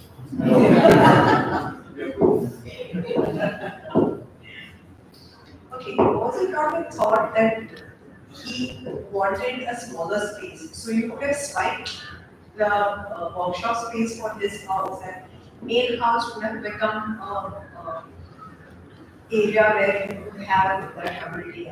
Was that kind of option acceptable? Yeah, it could have been acceptable, but he actually had his brothers who stay far and they are not keen on the idea of giving the house to someone else. So they rather might sell it but not allow something to happen in the house. That was the point of having the house intact. The attic was opened and then the attic becomes as the space where the community can also go.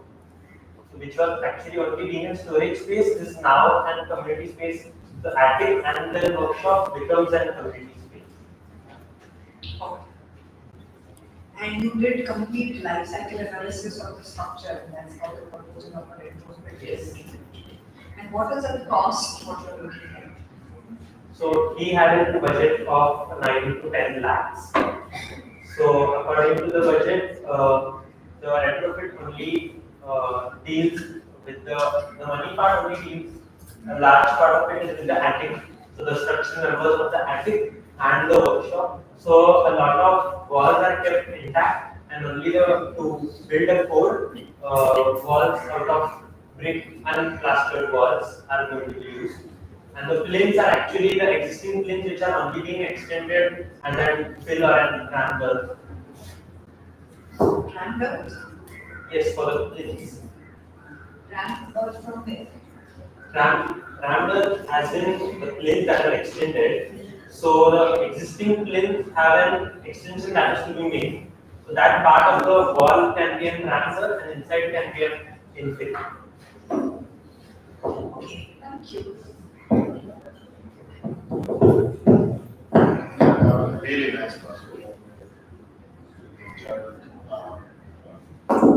Now the way we kind of looked at it, I'm really talking about the planning, the way you kind of integrate it, or reimagine those spaces to make it more cultural in a sense, and really kind of allow that building, which is otherwise you get it very introvert earlier on.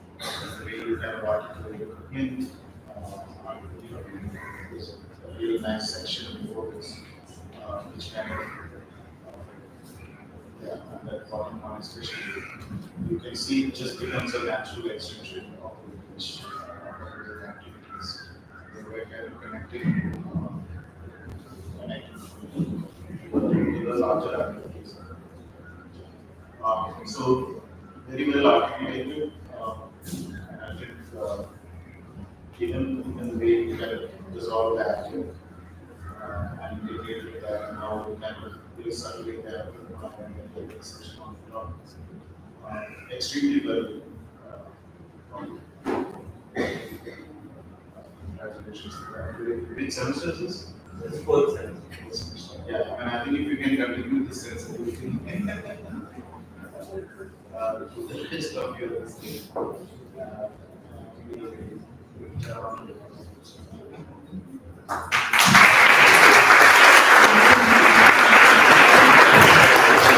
Up next, we have Chiara Karni from Pillai College of Architecture presenting her project, The Embrace Women's Development Organization.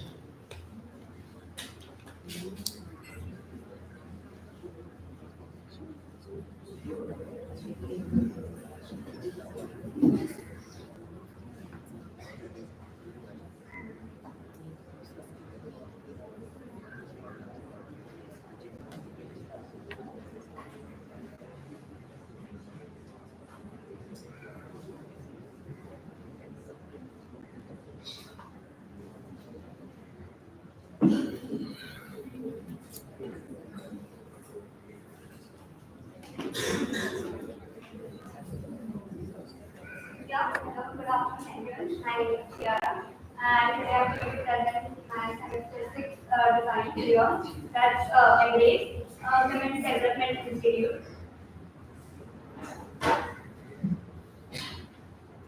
So yeah, I'll quickly get to you with my overall process.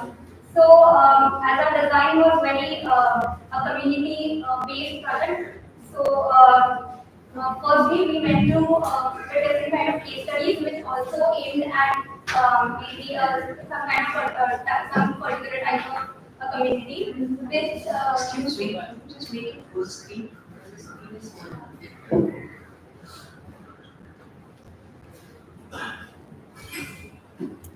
yeah.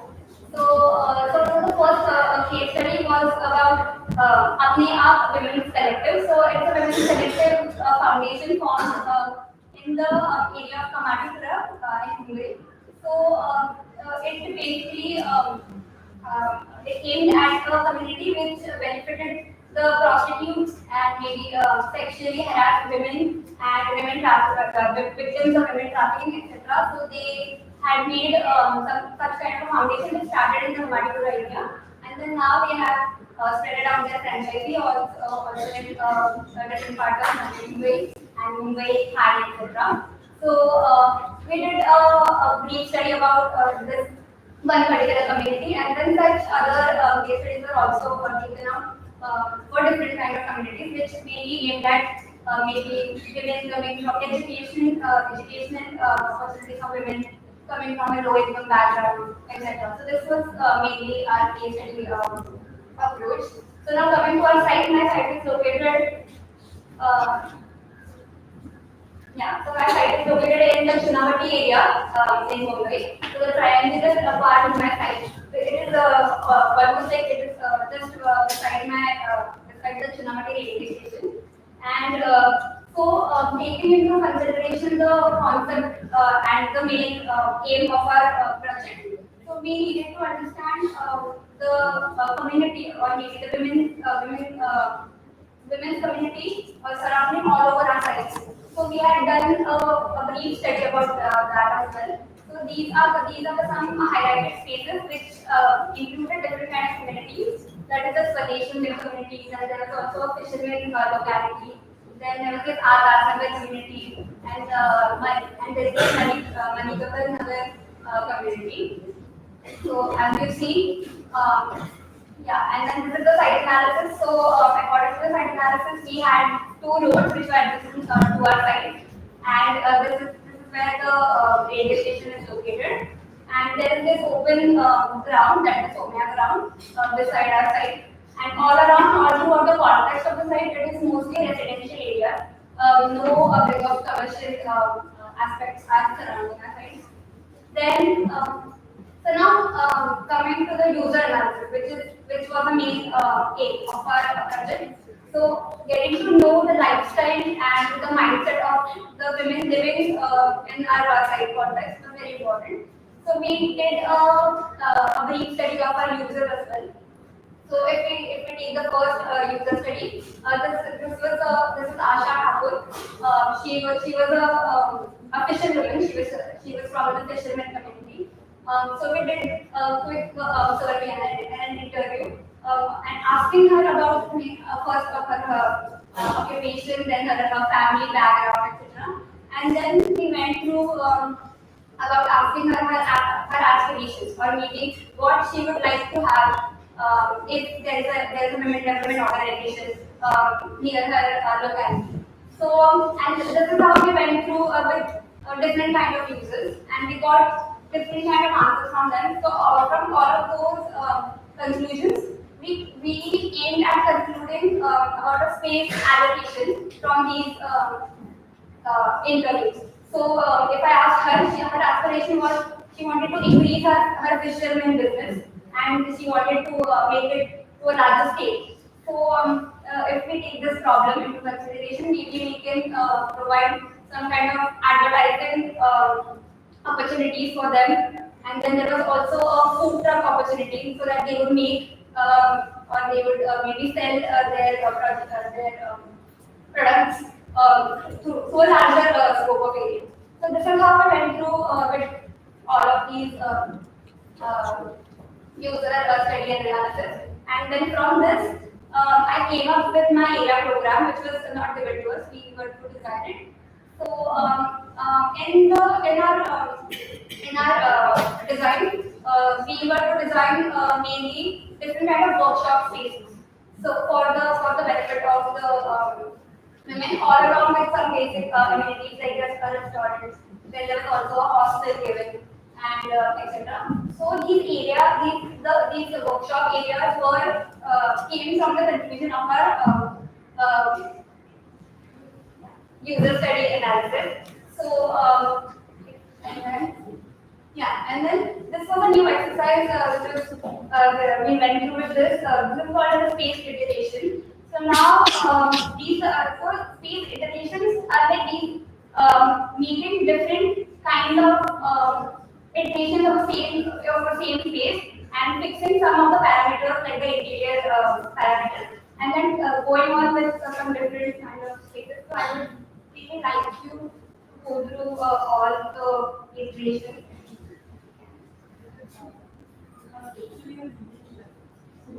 Yeah.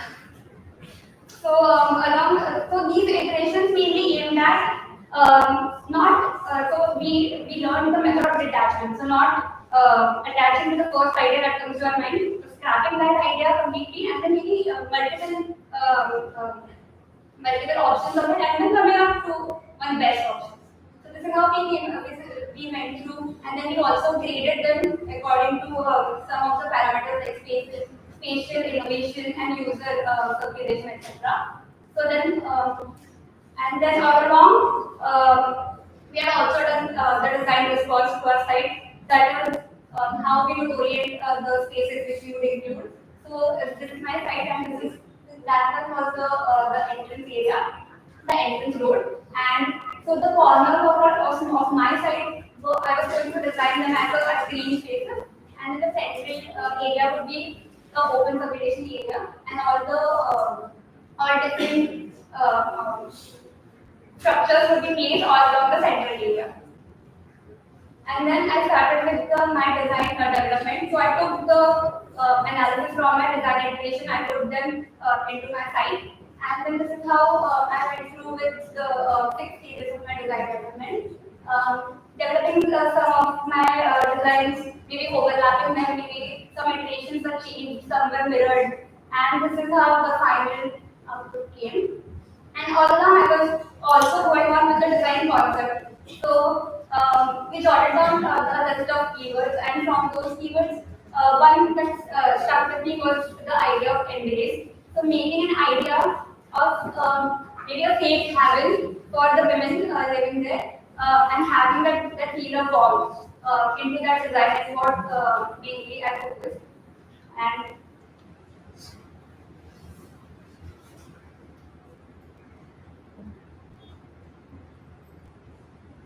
yeah, so this is my plan. So this is the main pedestrian entry, and this is the only way to the entry and parking. Mainly it was focused on pedestrians. This is a pedestrian entry. This one block is the public block, which mainly included the workshop. Then there's a central block, which was maybe a semi-public block. It mainly focused on the transition. And then this was a private block, which included hostels, and there was a canteen on the ground place. Gianna, sorry to interrupt, but please you need to wrap up soon.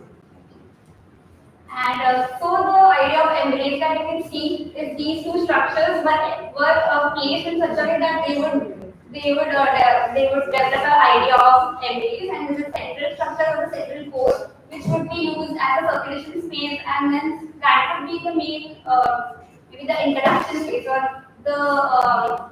the personal space that maybe women need in this context. So these are the floor plans. As you go up, all these blocks are workshop blocks, and then these blocks are mainly looking at the housing, that is the hostel area. And these are the elevations, and this is the section. So you can see that this is the central block, and then there were the two staircases. So the central block was connecting the main two blocks vertically as well, and then the horizontal connection was also seen from the central block. And in the elevations as well, you can see I have used In the south side, I had used Chaliga. And then these are the east and north elevation. North elevation mainly included large slates and glass facade as well. And then this was the main idea of the central block.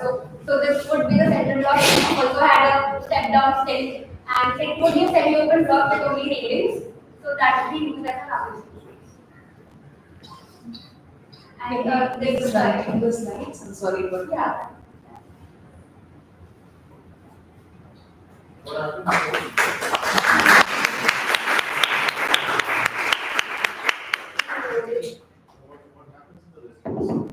The rest of the site, what happens? The rest of the site is mainly landscape. The landscape design has been done.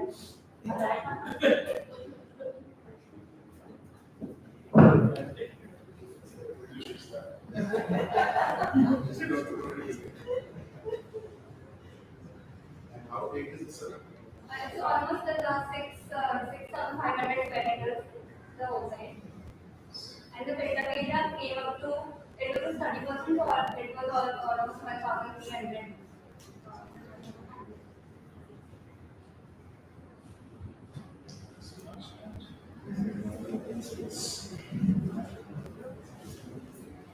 Yeah, just, I think, so they live here, right? Yeah, so if they want a center as they can live here, or maybe they are living all around the community, they just come here for the workshops, and they can go back. And who runs and manages this place? So it is mostly a development, women development organization, which would be basically run through government. It's not privately. And what kind of workshops? So the different maybe cooking workshops, then there was electrician and plumbing workshops. So these contributions came through the user analysis. So what type of spaces they might need is what we gave up to as a I'm just wondering, given that you have such a large land, whether there is programmatically, whether you could add something which really then become economically empowering, rather than just learning skills there. Because you have a large land. yeah. So I also thought that the cooking workshops they would later may have exhibitions and stuff like that, which would also advertise the workshop space and it would help economically as well. So this space was basically for that, the food trucks, and this was the food workshop. So this would be access. What is the idea of community? How do you stack up a lot of housing, you're staying power,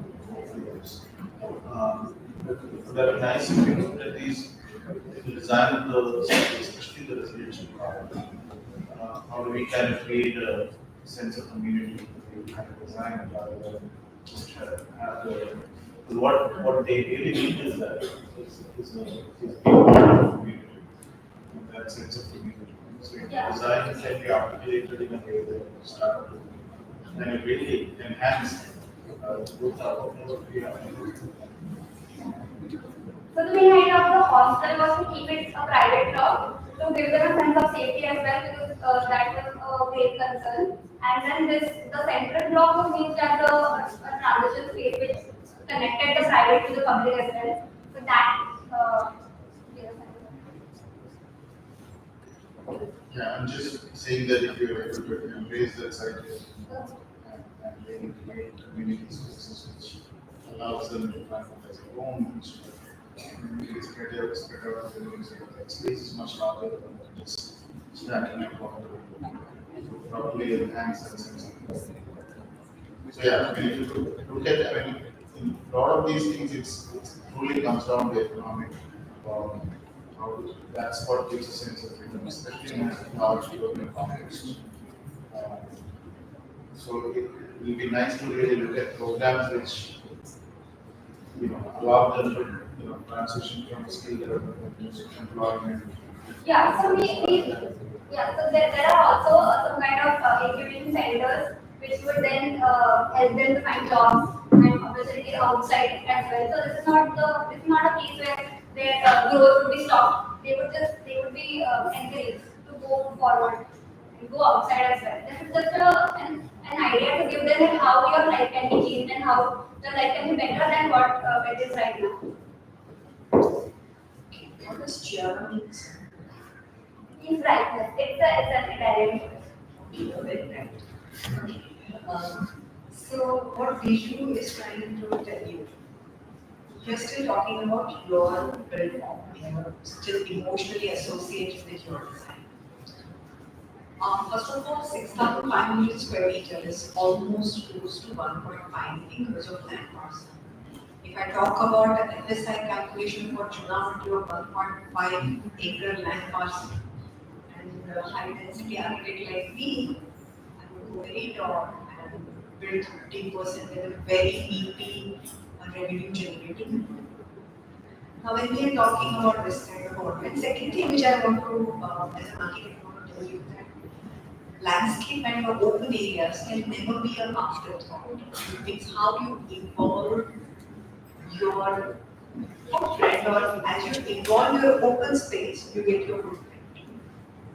So they are cohesive. They have a very close relation. So always think from that perspective that whatever structures you're sprouting or evolving, it has got a correlation. Second thing is that whatever forms, as soon as an architect you try to go at an angle, the space within is ruptured. I call it as a ruptured space because you get a lot of odd angles and corners. So when you spread it out and see, as an architect, you have to think that non-building is also the best practice. Community, if you try to force in the built environment, you will never sit in your college where it is meant to be a space to community. We always sat in the staircases or on the places where it was not meant to be. So exactly that's how the human nature is. So there are any number of options which are possible, but when you talk about women from back stretcher of the community, whether it's a Kamati Pura, whether it's a Bolivaras, those people are not from the high rises. So you could get a better opportunity if you spread them horizontally. Second thing is that future expansion is something which we all need to think about. How the future expansion will happen? You have let out so much of space. So holistic thought about what is going to happen 50 years, I'm not saying 100 years, but 50 years down the line, 20 years down the line. You have to have that kind of a vision. I would call it as a vision as an architect. The revenue is another aspect. Efficiency of the build form and economic. When you go with such forms are non-economic. You're creating a lot of services for conditioning, a lot of interfaces. So, and as a young architect, you always feel that angle is the best, but no, the build form as a proper square rectangle, the best forms. So that's how you should think about it. You're wonderfully done, you have a lot of exercise, I could go through this. But then think from that perspective, you will get another direction by working on it. Thank you. Just a couple of things. I think in your hostel block, if I can call it that, you're starting to almost create a community space for the units. Is that right? That big open space that you have? Yeah, the courtyard. Is that being mentioned? Okay. So maybe you could a little more strongly with that. And then the point of maybe not going vertically too high is that definitely community in the landscape, community spaces will make a huge difference to how things connect. I love the fact that you did so many iterations of your design and strongly recommend it to everyone. Don't fall in love with your first, second, third option, tons of options. I thought you did this with your things I put together. I thought you could have done a little more of that in the site as well. So once you reached one point, you just sort of played with the forms, how you use the site and what places you move on the site could have been done more. I love the fact that we did so much. Thank you. Thank you, Shreya. Up next we have Srishti Goswami. This one part.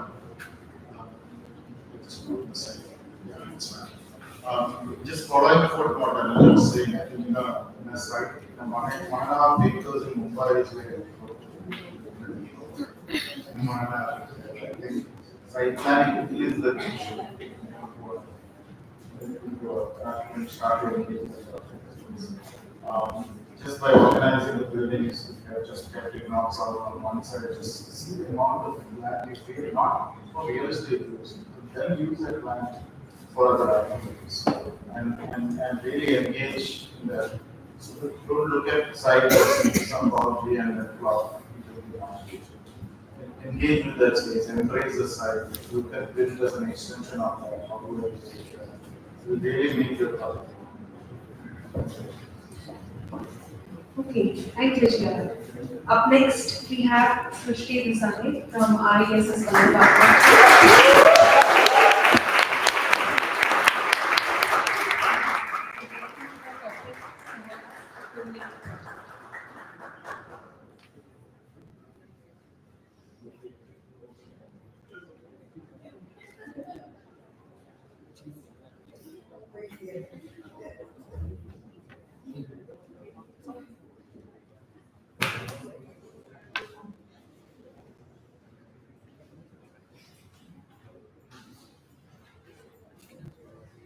Good afternoon, everyone. I am Srishti Goswami. I'm from IS College of Architecture. So to start with, we have a picture. When we look at this picture, we see population, we see people, we see city, and we see people running for their jobs. Yeah, so cities, people, and habitation. To start with, there is a question for you all. Is there a need for new housing typology? So you must be thinking, why am I talking about city, people, and housing typology? For that, let's have a look at some of the statistics. This graph shows how urban population is exceeding the rural population, and the second graph shows how service sector is increasing the contribution of GDP in India. Another societal facts that we see are 8.5 million people are projected to make up the global population by 2030. Almost 70% of them will reside in urban areas. About 10% contribution of IT industry to India's GDP, and about 25 million affordable housing to be required by 2030 in India. From this, we can conclude that there is growth in IT industry due to skilled workforce, internet accessibility, setup of MNCs, etc., which is giving rise to upsurge in digital nomads. Digital nomads being people who migrate from one place to another for their jobs. So due to increase in service industry, this is happening. And then there is rise of REITs in India. REITs being real estate investment trust, which provides investors with a way to access the real estate markets without owning the property directly, but on rental basis. And then there is the concept of co-living concept to address this increasing population of digital nomads and changing societal values. But let's not call it a concept, but a typology. So what is co-living typology? It is basically an intersection between changing social norms like urbanization, remote work, gig economy, etc., and evolving tech infrastructure like satellite internet, which is allowing people to work from where they are, and thus the rental-based model. So co-living typology basically in a building is where we live, where we work, and where we share, so that the individual cost is reduced. Co-living essentials are a showcase of diverse resident profiles, shared responsibilities and resources, inclusive living conditions, cultural exchange, and flexibility and adaptability. And let's see now how these essentials have developed in my district. So talking about the site, it is Nanded city, which is 30 kilometers away from Pune, which is an urban center. Nanded city being a suburban township, which has planned commercial zone being the IT park, institutional zone, and residential zone as well. So there is a need for, this is the site, and then there is a need for a housing which can accommodate all the diverse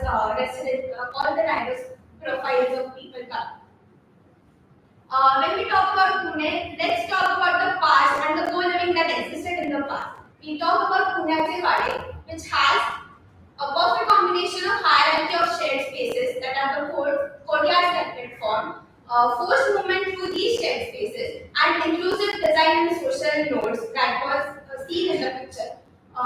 So I have taken all these concepts to develop my design. So introducing Sahwas to you all, a co-living scheme in Nanded city. This is the building. And to talk about the site context, we have natural edge on the southern side. The northern side. We have main road going towards the IT park on the eastern side of the site, bungalow plots on the southern side of the plot side, and then one secondary road running on the west side of the site. The pink area is the selected site for its proximity towards the three social nodes that exist. Then came the process of connecting these four directions with the courtyard. So, public courtyard to connect the main road, nature courtyard to connect the nature, private courtyard for the residences, and semi-private courtyard for the bungalows. Then the design axis along which the building profiles were placed. Taking this to the 3D, establishment of activity cores, habitable mass exclusions, formation of steps to, with response to context that is corresponding to the height of bungalows on one side and creating views for the stream on the other side. Formation of amenity bed which will accommodate all the co-living shared spaces that we'll have on the site. And this is the final form. So let's talk about how the co-living essentials have been catered to. That shared responsibilities and resources. So unlike the gated communities that we see today, which do not invite people to come inside, which don't allow people to come inside, this was an inclusive design approach with public plaza acting as the open edge, which allowed people to access all the amenities that were placed on the ground floor. This is the cycling track that forms between the two built masses so that one can come from one to that another side of the site without any distractions. And the thing code for multiple activities for multiple age groups to come together and have a good time. This was the inclusive design approach. While B1 and B2 had amenities, shared amenities which were open to all like grocery store, co-working area, kitchen and dining, clinic, multi-purpose area and yoga room. While B2 has e-bike parking, co-working area, fitness center, etc. Talking about the cultural exchange, I had the amenity bridge that connected and linked the two built masses, which had all the co-working area, starting from library to closed box, which was the meditation and yoga room, to bridge that for the recreational activity to lobby area. So this was the hierarchy of shared spaces from which one can move to one place to another and have a dialogue. The vertical neighborhood and vertical connections were maintained with the help of podium, double height spaces, and report, which was formed at different locations in the site, which you can see in the following section. Talking about the showcase of diverse resident profiles, I had design strategies like one shared space for different 2 to 3 user groups, and also when we talk about code, when we talk about from where we access the living units. So a shared space between that would help so that when you are forced to move through the shared space, you use that space. But now no one goes there. That was the design strategy. So along the course for senior citizens, it was a lounging unit. For family and couple, it was group double height spaces for group activities. Professionals and students had playing area. And professionals, executives, and couples had co-working area, and that's how people would holistically come together and share their day-to-day experiences. And this was the entire scheme of the site. Talking about flexibility and adaptability, there were diverse range of residents living in the society. So to make the experience more better, I had segregated the shared spaces where some were used by same users, some were used by multiple users, and some were shared by all. So in the same society, from a student to a couple, to a family, to a senior citizen, all can live together holistically and you don't have to shift to another place if your family grows. So this were all the design units that were formed. To conclude, these co-living societies and co-living environments can be a step ahead in making the cities more inclusive, cohesive, and egalitarian, and thus forming a modern solution to enhance the cultural and social fabric of the cities. Yeah, is co-living the need of future housing? Thank you.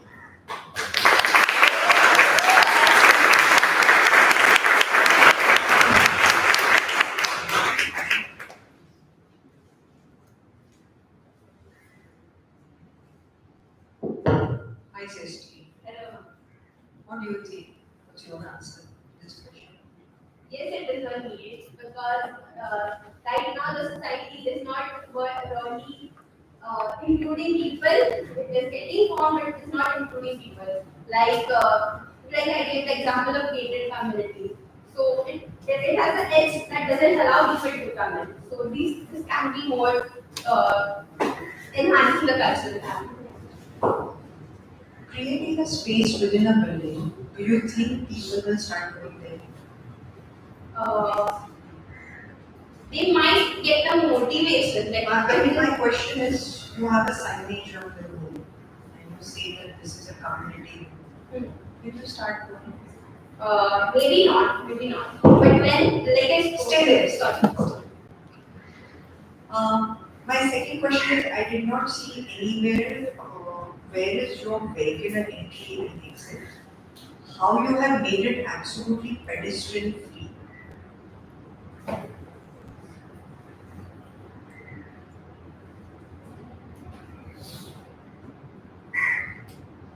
Yeah.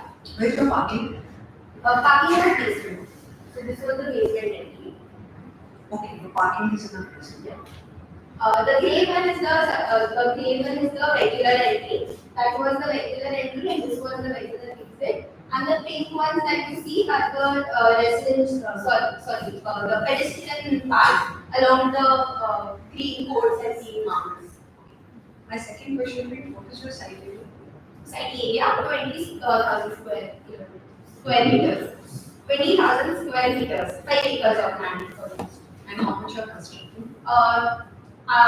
The FSI was 1.5, so I'm constructing the consumed was 1.46 of the total. How come you have such a big land parcel still available?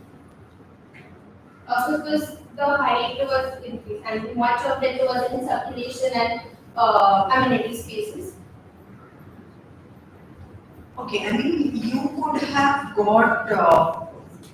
I felt that still your design could have been much more efficient, and I'm still yet to get convinced that the spaces, see, co-living spaces. The problem here in Mumbai is that you don't have a ground space available, and that's why we created within the building. If you ask me today, that's a pain which I have. If I have to create amenity space within the building, I would always seek an opportunity to push them out because I want people to go out of the building.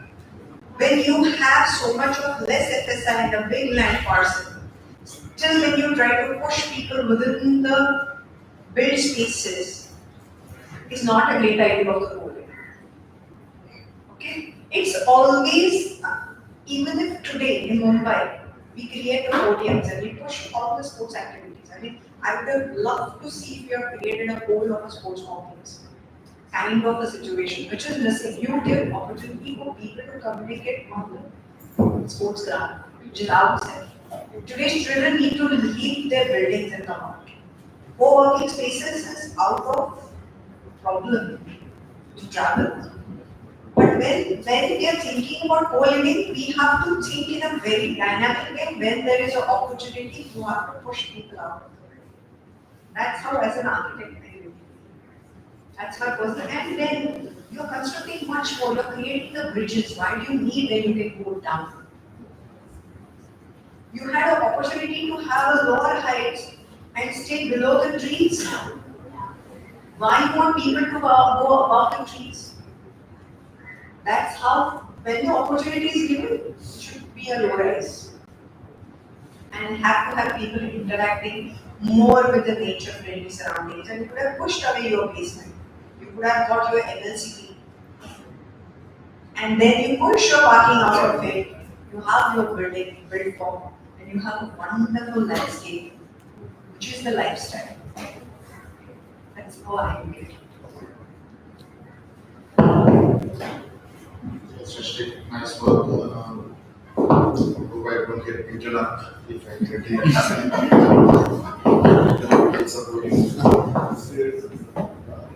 playing from outside. Also, the best co-living image that you showed was that model image. That's really powerful image. And I think it's nice to kind of, when you do these studies and research, you kind of qualitatively look at the essence of those spaces. Co-living, I mean, is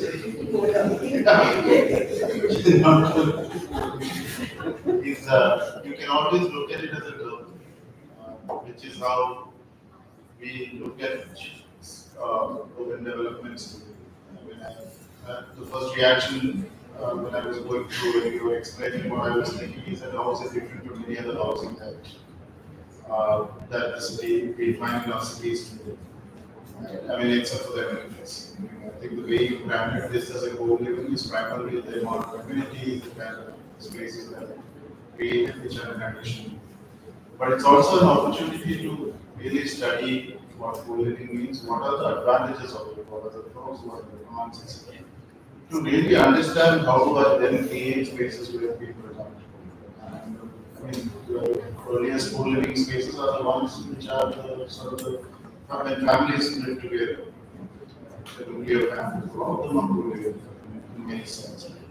There are spaces which connected them together, and they were so much integral to the living spaces.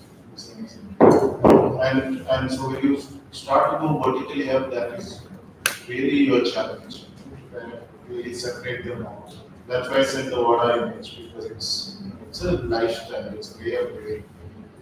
And how do I bring that into a completely different typology, which is vertical, which is urban, denser, all of that.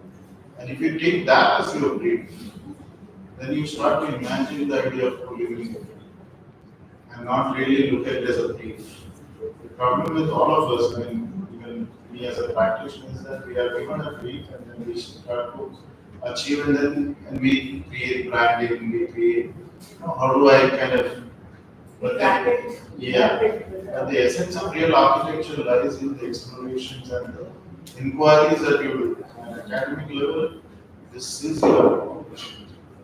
Because unless you develop that sensitivity to inquire and challenge what is out there, you will not come out and become an architect who will take on things. Because as an architect, you have to be both a critique of the current way of things, but you also have to find solutions to the challenges that are there.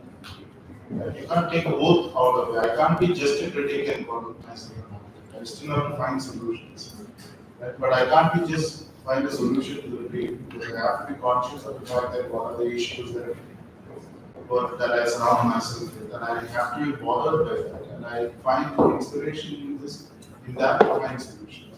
So, it would be nice to see how do you deal with that one floor plate.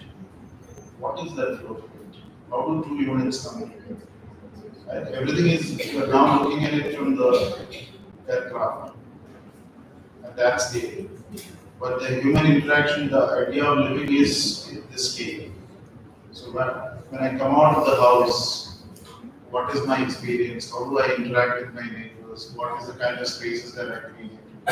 Right? How do I articulate that? Right? How do I connect them? And how do I then multiply them in that scale? There are three scales that you deal with. One is at a city scale.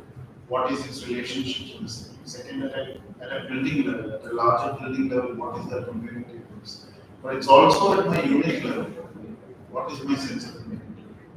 Right? How do I interact with those people? So you have to be able to handle all these three scales sensitive, and you bring the same question at different scales and try and see how I really map in that idea of code.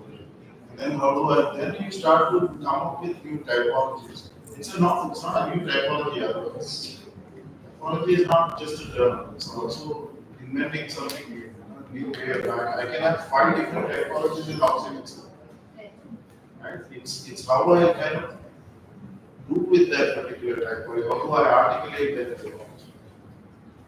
It's a relationship. And so when you start a challenge like that, then you start to arrive at new ways of doing things. And that is when you start to see new things emerge. So it will be nice to kind of challenge these programs, don't look at it so linear. It's nice to organize, I think your presentation was very well structured. But architecture is also included. The greatest of architecture comes from intuitive thinking.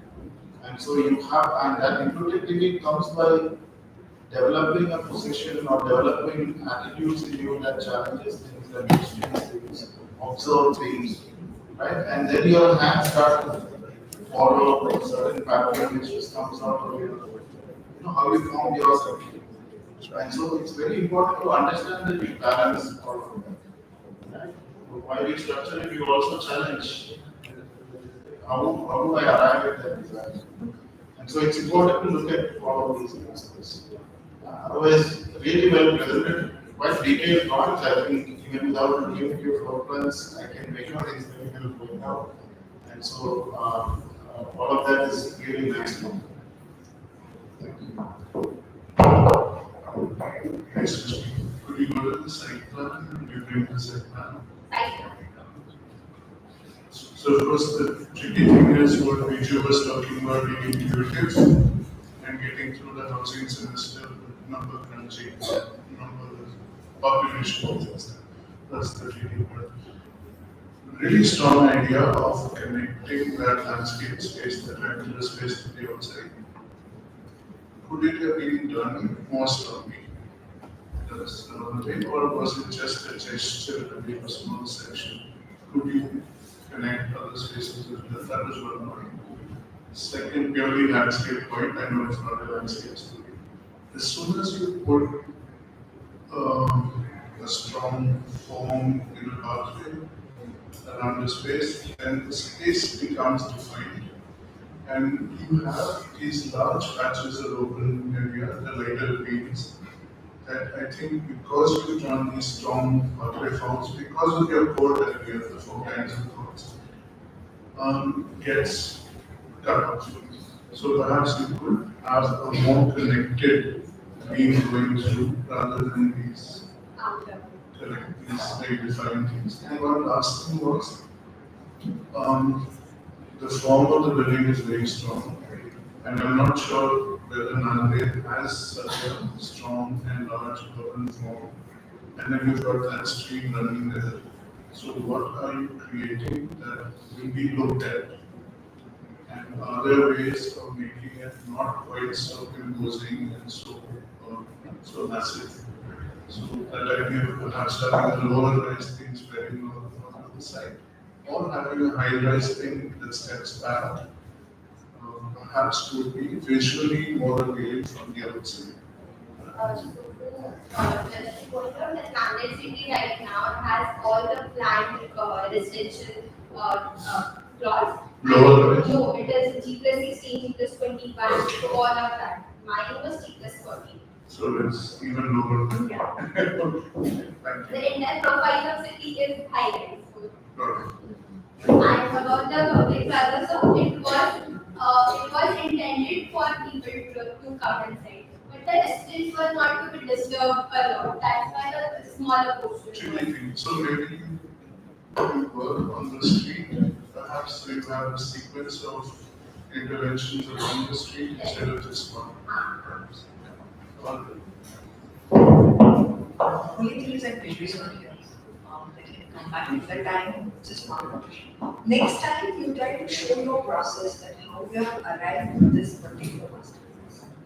Because you may have rejected so many options, but today you do not see them. So even that process, you make it a part of your presentation.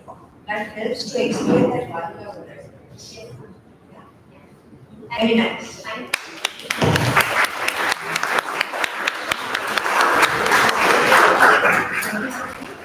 Up next, we have Aditya Mahajan from School of Environment and Architecture.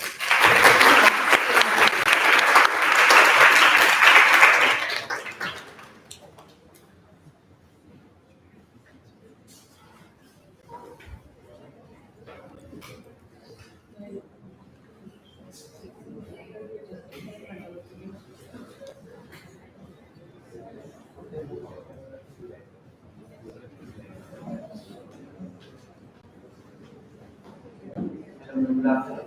I'm Asif here. So starting with massive applications, retrofitting to widgets. So Thakramatta colony is located in eastern suburbs of Mumbai. It's near Chennai. So mostly the community which lives over here are migrated Rajasthani people, which are mostly Mochi and regular communities. So these people mostly practice shoemaking, and mostly this practice happens in their houses. So people make shoes in their homes. These shoes are sold to wholesale markets in Mumbai. So we studied house typologies, family demographics, gender patterns, even occupation, structural vulnerabilities, sanitation, light and ventilation conditions for a cluster of 6 houses. So a cluster of 6 houses was selected in this location where the house pattern is happening, certainly right. A center line goes along the houses certainly along the both sides. So these are houses which are generally G+1, G+2 structures with mezzanine levels in between and the workshops kind of happening down below. So going to the next slide. So introduction of widgets. Why the widgets? So the first question arises how to intervene in a community like this. First of all, redevelopment. Redevelopment never felt like an option because it doesn't seem like a viable option due to eradication and imposition of urban blocks, financial expenditures, erection logistics, time, land politics, and various agencies that are involved in it.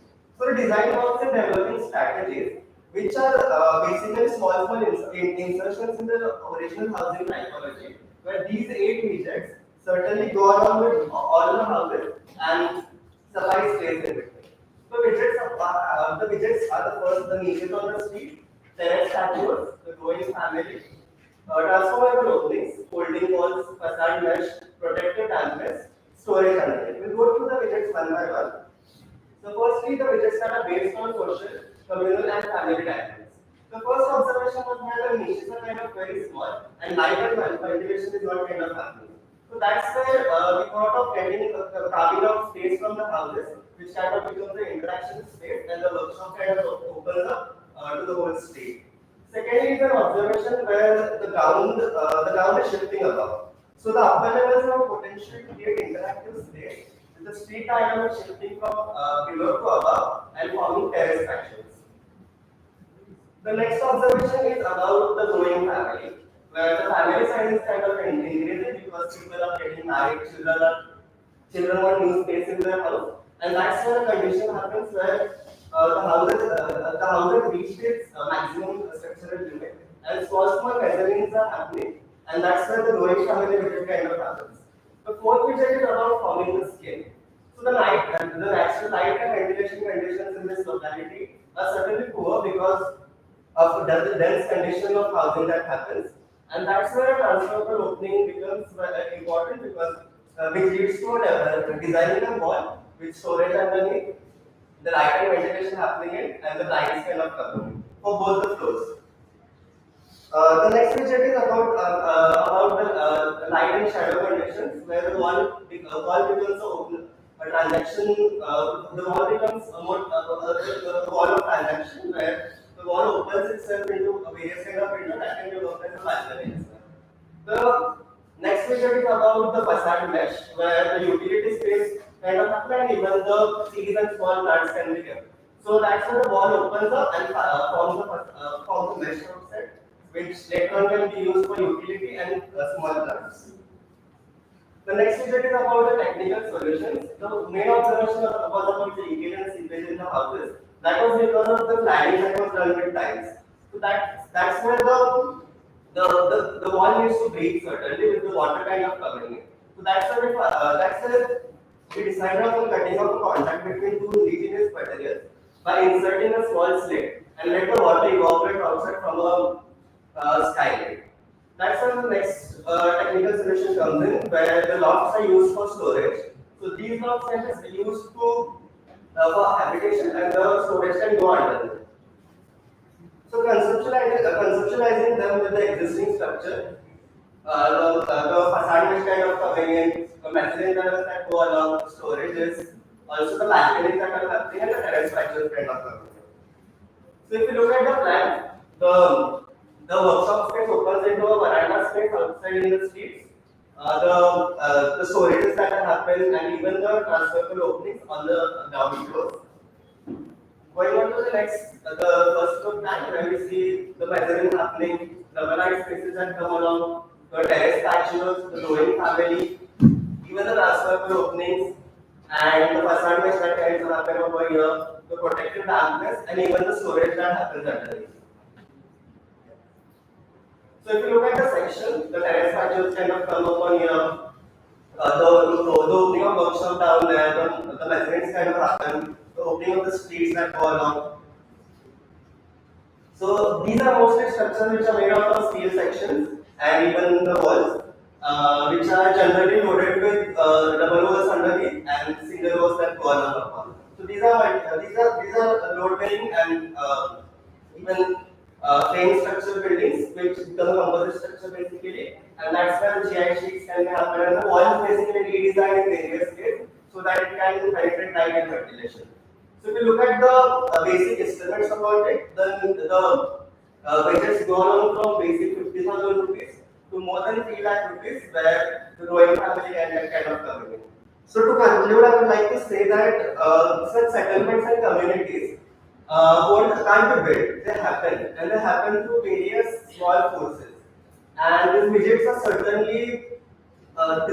certainly supports to all such small forces, and that's how the mass inhabitation is kind of happening here. Thank you.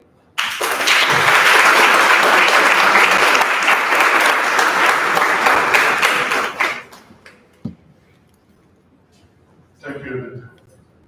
Very, very interesting idea, very innovative. I absolutely love the way you've done this kit parts almost that goes together in a very subtle way and a very achievable way without breaking the bank for the owners. The drawings were beautiful, and I thought the study was also done very meticulously. Question, how much did you talk to the stakeholders and the people who live there? Initially we started upon going to the sites, and as a whole class we studied around 270 households. And we went along in each and every house to study all the house dynamics, the family dynamics, what are the certain problems they have, what are the family conditions, even technical issues, and moreover also upon gender classification, class distribution, even how there's segregation of certain communities, people how they live. It's certainly like a base grassroots level. The 8 widgets that you created were created at the class level or individual people? So at an individual level, they work for a particular house as per their needs. So at a cluster level, it will also work. So I talked about these small forces. Like a small force also can be there. Like I'm staying in one house and the other person is staying in one house. I feel that it's not a. I don't want to share a wall with them. I don't need a cutout in the wall. It's a small force that determines. I was listening as a class. So did you develop the 8 widgets as a class? Or was it you? No, it's so there are various types of extensions, modulations, adaptations, rebuilding that was developed by the whole class. These 8 projects are developed as a project manager. Very, very interesting work.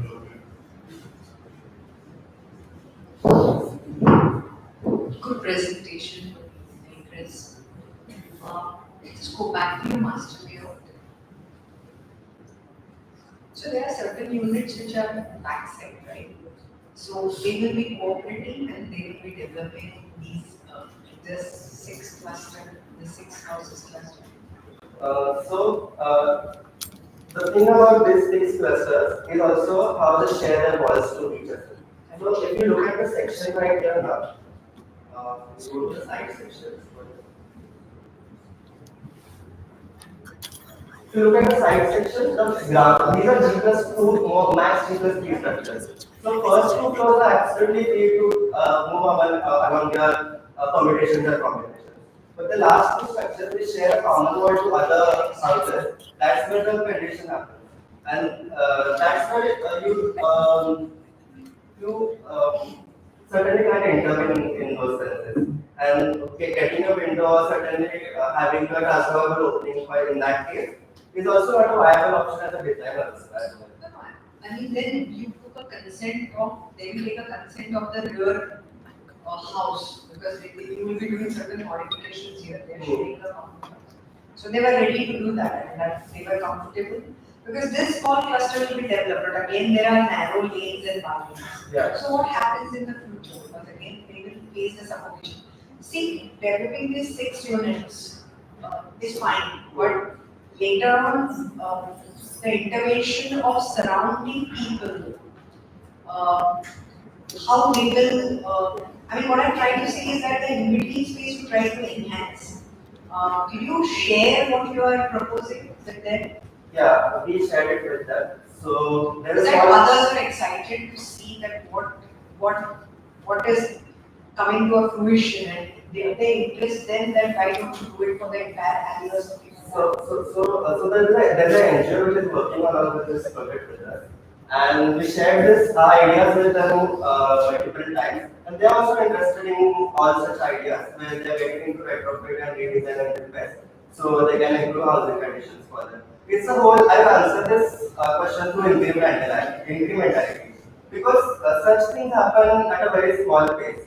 So the whole idea of one person kind of intervening with his design in terms of such intervention, the other person kind of intervening with his design is a whole incremental process that happens.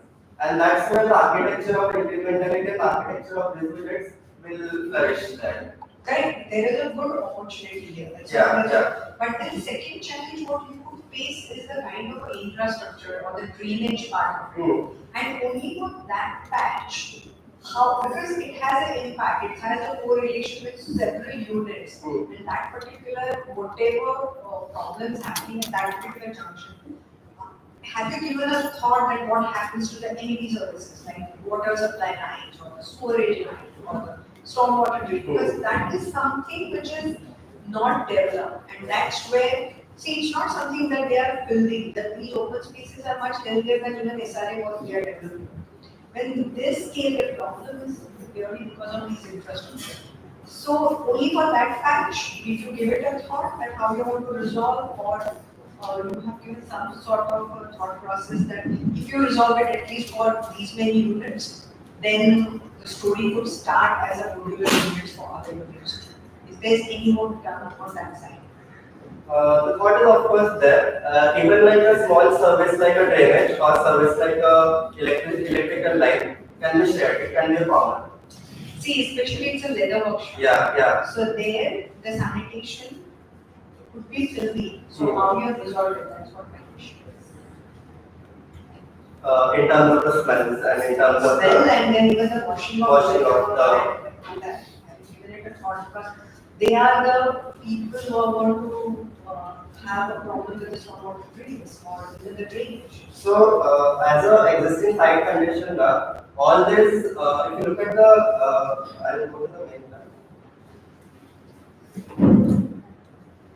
So, if you look at this whole condition, the stormwater gets out of the site as a natural landscape condition. And the other part of it is each and every gully that happens as a cluster, they have a central drainage pipe over there. So if you look at these pathways, now these are pathways which are covered, which are drains, which are covered up I with know soil. that. That's why I'm exactly asking this question, because that's how these localities are. And that's what they're using, the in-between open space is actually the drainage. As drainage lines, yeah. And that's not a very healthy condition, because there is a lot more industry in this region. And every industry is having their waste passing through it with another industry which is there. So from that perspective, those are the key points which needs to be resolved in these areas. You have resolved the units one, so I just wanted to understand whether you could touch that point. That's it. Yeah, one way to do it is to zoom out. I think go into this project, when you take a project like this, one has to find solutions for those systems. But you, as an architect, it's also a way for you to kind of see how does this condition exist in other places. Kind of then step back and see how do I kind of think of it as a system. In other words, how do I zoom out and what happens if these ideas were replicated across the entire street, how does that street transform? And at that point, then you start to think about sewage, you think about all those other uh, facilities that are so crucial to make that work. And even if you don't get into the details of it, but it's very important to kind of zoom out and see how can this can be replicated across. And then what are the issues if I have to replicate it? What are the issues then I have to do? Do I find solutions to utilities, all of that if I can step back? So one way to do is to kind of once you study this, look at it detail is to just zoom out and see if I have to project this across that entire street. I'm just curious to know again, very good drawings, very well worked out, quite sensitively with figures, really commendable drawings. You touched upon briefly about, did or not, but about how the families grow and what happens to them and how you can work. Can you just talk a bit about that? So in this case, what happens is it's a G+3 structure with mezzanines that are coming into it. So these mezzanines are basically broken down at double levels to achieve a double height space in that. What is the height? So this height in that context is not more than 6 feet for a mezzanine in the original context. So if we combine 6 feet plus 6 feet, a small calculation, forming a double height space, in that plan it's extending itself. You can have a small bedroom, small sitting over there, and it's basically playing the volume in the vertical. So then you are internally looking at it as a different section. Yeah, exactly. Within those Yeah, exactly. Cutting out the slab and forming a double height. And then, if you then create 5 different scenarios, then you approach your project in a way that these kind of remains constant, but internally, why I say is that maybe they will need to reimagine this after say 10 years. And so that is there conditions that you can create within those 2 walls, which allows for flexibility within over a period of time. And that would be something which should be just almost like a kit-out box. So kind of create these 50 scenarios which one can adapt in these conditions. And that, and this just goes back to what I was saying earlier, is to then start to look at it as a system or a prototype which I can repeat, but there are 5 or 100 ways of one can upload. And depending on what your end user's needs are, you can just adapt to each one of it. So you can start to organize that. But yeah, great.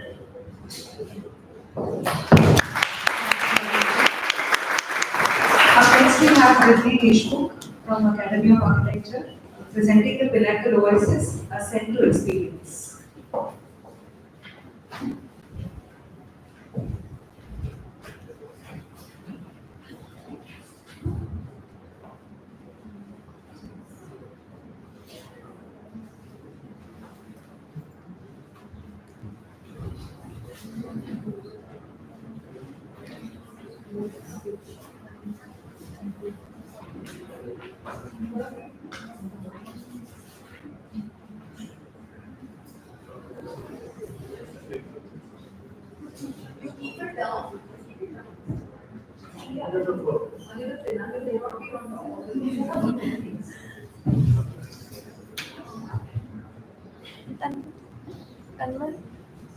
Tanmay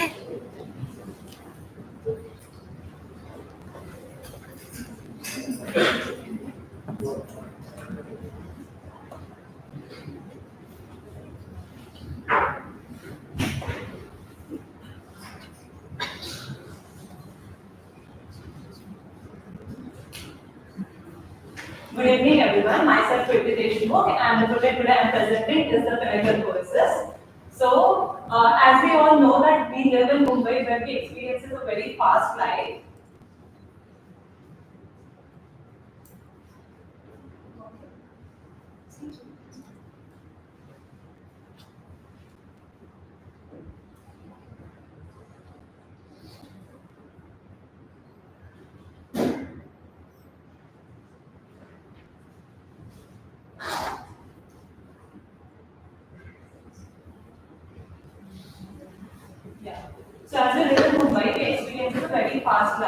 So this is a high density dwelling where this particular sort of structure is gonna break the monotony and bring and being in versus it will create emotions like relaxation, will provide calmness to the users dwelling in.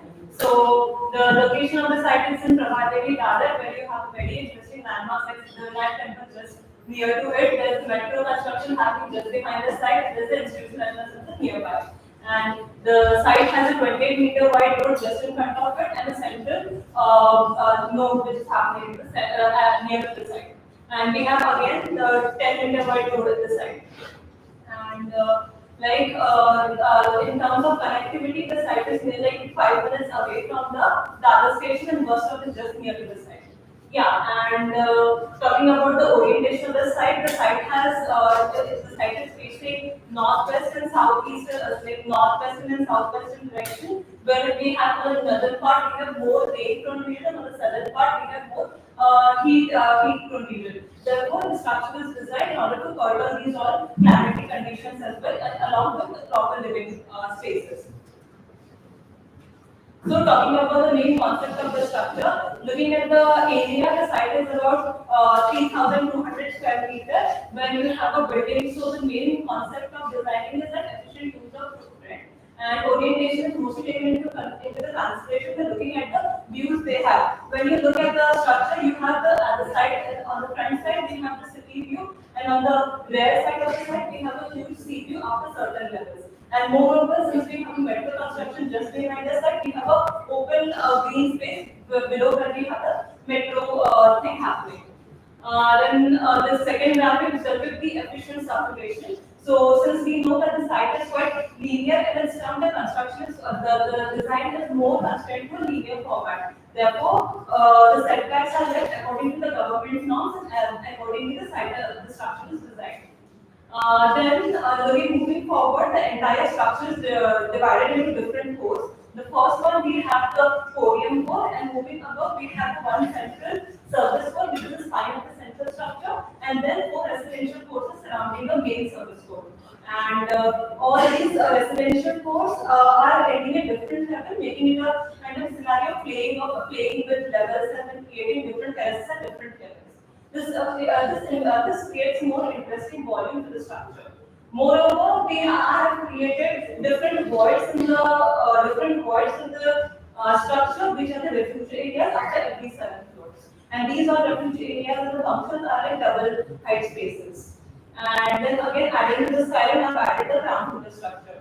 So understanding the zoning in quick format at the ground floor and the podium level, we have the car parking areas and the commercial spaces. As we move ahead, we have the amenity spaces. And then on the front part, we have mostly 2 PHAs having the city view and the 3 PHAs having the sea view. So the concept behind this particular design is that I wanted to have a greater height so that more sailing point can be provided for the during the setting of those flats, where we have a huge sea view after 7 to 8 floors. And designing is done in such a manner that 2 PHAs also have a sea view along the 3 PHAs. So this is just a small proximity diagram depicting how I have designed the units. So every floor comprises of 4 units where we have 2 PHAs and 2 3 PHAs. So the user flow is designed in such a manner that it goes from public to semi-public and semi-public to private spaces. And this is a small graphic which depicts that how the floor plate is changing as one essence. So at the lower level, we have 4 units every floor, and as you move up, you have change in floor plate and 2 floor plates after every floor. So this is the main complete structure. How do you have the residential core ending at this format and this and this? So when you think about the residential unit, you need to look at the social aspects that you are dealing with. So I have provided the spaces which brings in the community. It builds a community among the small space. So there's a provision of different amenities like utilities, swimming pool, triple-heighted badminton courts, and other required amenities. Moreover, we have provided podium, gardening, like recreational ground or the podium, and then the co-working spaces and the commercial spaces. And the other forms are like wherever possible, I have created green spaces which prevents heat gain to these all heat prone regions, and every floor plate has this overhang provided which protects the floors below from direct heat gain and rain. Now this is a plan depicting the accessibility. So once you enter, we know that we have a central node in this particular region which is mostly prone to traffic region. So at this particular region, I have provided the commercial entry and exit point, and this is the part where I have provided the resident entry and exit point, which is quite quiet so as compared to the commercial exit. And at the back or the left end, I have provided the service area. So looking at the ground floor, at the space which is generally prone to traffic, I have provided the commercial space. The one which is the quiet zone, I have provided the entrance lobby for the resident spaces, and then we have the services and the commercial parking at the ground floor. Moving forward, at the first floor, we have again the commercial space continuing, where we have including co-working spaces and administrative spaces. Then from second floor to sixth floor, I have podium parking. Every parking consists of 25 car parks. Now total, I have 115 car parks. Then this is a recreational ground. I have used the law of 60-40, over which 60% of RG is used over podium and 40 on the mother. Therefore, the RG consists of dot plots, then multi-purpose area, and jogging track and sitting spaces. This is so from 8th floor to 11th floor, I have provided the amenities, where 8th floor is completely dedicated to the amenities, and from 9th, 10th, and 11th, they have amenities on the 3 BHK side or the rear side, and on front, we have the 2 BHK continuing. The main reason we are providing these amenities on their part of the set was that because I wanted to have higher 3 BHKs, like more 3 BHKs in the higher parts, so that I can provide the sea view to this space. So accordingly, the zoning was done in terms of section. So this is the main typical floor plan where you have a service floor in between. Service floor comprises of the firefighting lobby in this particular region, and then the normal lobby. It comprises of 2 station rooms and 2 normal rooms. So 2 BHKs are like 108 square feet of 2 BHKs comprises of when you once enter, you have a foyer leading from the living room and the dining area, where you have a balcony which provides you direct city view. Where like just close to that, we have a kitchen and a dry balcony. On the other side, you have your 2 bedrooms, one with the master room having the balcony with the sea view. And like according to the spacing was done, so I wanted to provide a sea view and most proper view to the 2 BHKs as well, including the 3 BHKs. I have provided a small gap which leads you to shifting of flats and giving you the sea view. And talking about the 3 BHK, once you enter, you have a servant area and the toilet, and moving forward, you have the dining area, the living space, and directly the view. So in these all 3 BHKs, the 3 rooms, out of 3 rooms, we have 2 rooms providing direct balcony view, and one is one with normal view that we have.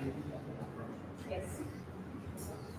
So these are all the plans at different levels. So like you can see how the shape of the plan and how the structure is changing once you ascend and getting with the less plan. So like on the 33rd to 36th floor, you have this 2 units per floor, and on 31st floor, you have the infinity swimming pool. And these are some sections depicting the change in the height and change in the levels with the details. The elevations as per the requirement, and then the views. So these are the views how I have provided the hanging, the sun shading elements of the base of the PVHs, which are foldable and they can be used in the base season and the sun shading like all year round.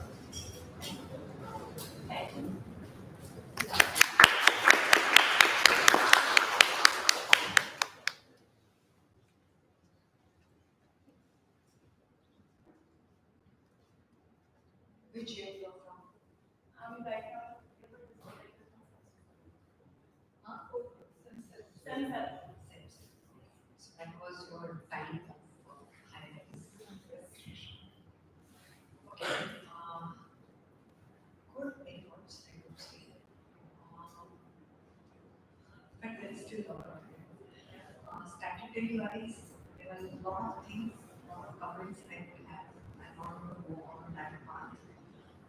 but several things would change your design.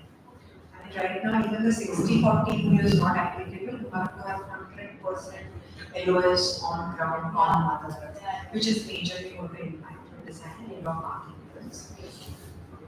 Second thing, what I felt is that your top level views are clear. Yes. And when your top level views are clear, eliminating apartments there is a very criminal way for any architect. When you go for such sensitive, high density, urban, developer oriented plan, this is a crime. So always remember as an architect when you go to the practice, this is something we should always avoid. So when place like Brahmadevi, when you have such kind of a road front which has sea views, your design starts from top to down. Second thing is that, is it a greenfield or there was an existing building and there were tenants and you have eliminated all of them? So there was G+4 already. Redevelopment, that's what you consider. Apartment wise it's fine, but that's what I felt that, and then again the double height refuge area, not allowed, we all come into FSI. So there's a lot of FSI calculation, and even that canopy structurally, I don't know how it is going to stand. There is a need of, for such a high level, it's almost like 8 to 9 floors, it will never stand. So you will have a complete transfer level which is 1 floor, and that canopy is doing nothing. So when you are designing, you have to understand the context for what you are designing, how you are designing, because I have to get a revenue out of this. If I have to get a revenue out of this, this is like a white elephant from humans. So you have to utilize. Second thing is that you have oriented the building straight. You could have oriented building at an angle in such a fashion that you could have got all the rooms.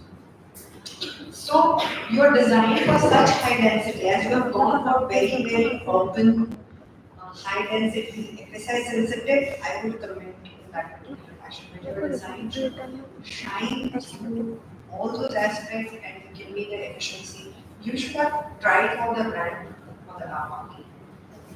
Because it's a high residence. I don't know why did you go for PhDs. Brahmadevi is the area. You should have gone for all 3 PhDs, 4 PhDs. You would have consumed much more and better in this time. And you would have reduced the number of apartments. There is no height restriction. You could have got here taller. So we had a height restriction of like 150. Okay. Then we were. But when you're, I understand at the college level there is a restriction, but when once you come to the competition level, I see that opportunity. You could have gone because there is no civil aviation and restriction. You could have gone 200 meters. I would have thought about just 2 apartments building going down with the brand. In a different architecture. So this is just to understand that what you could have done wonders with your design. Good efforts with, there are certain things which is you yet have to learn that how the structure would work for such a lot of integration.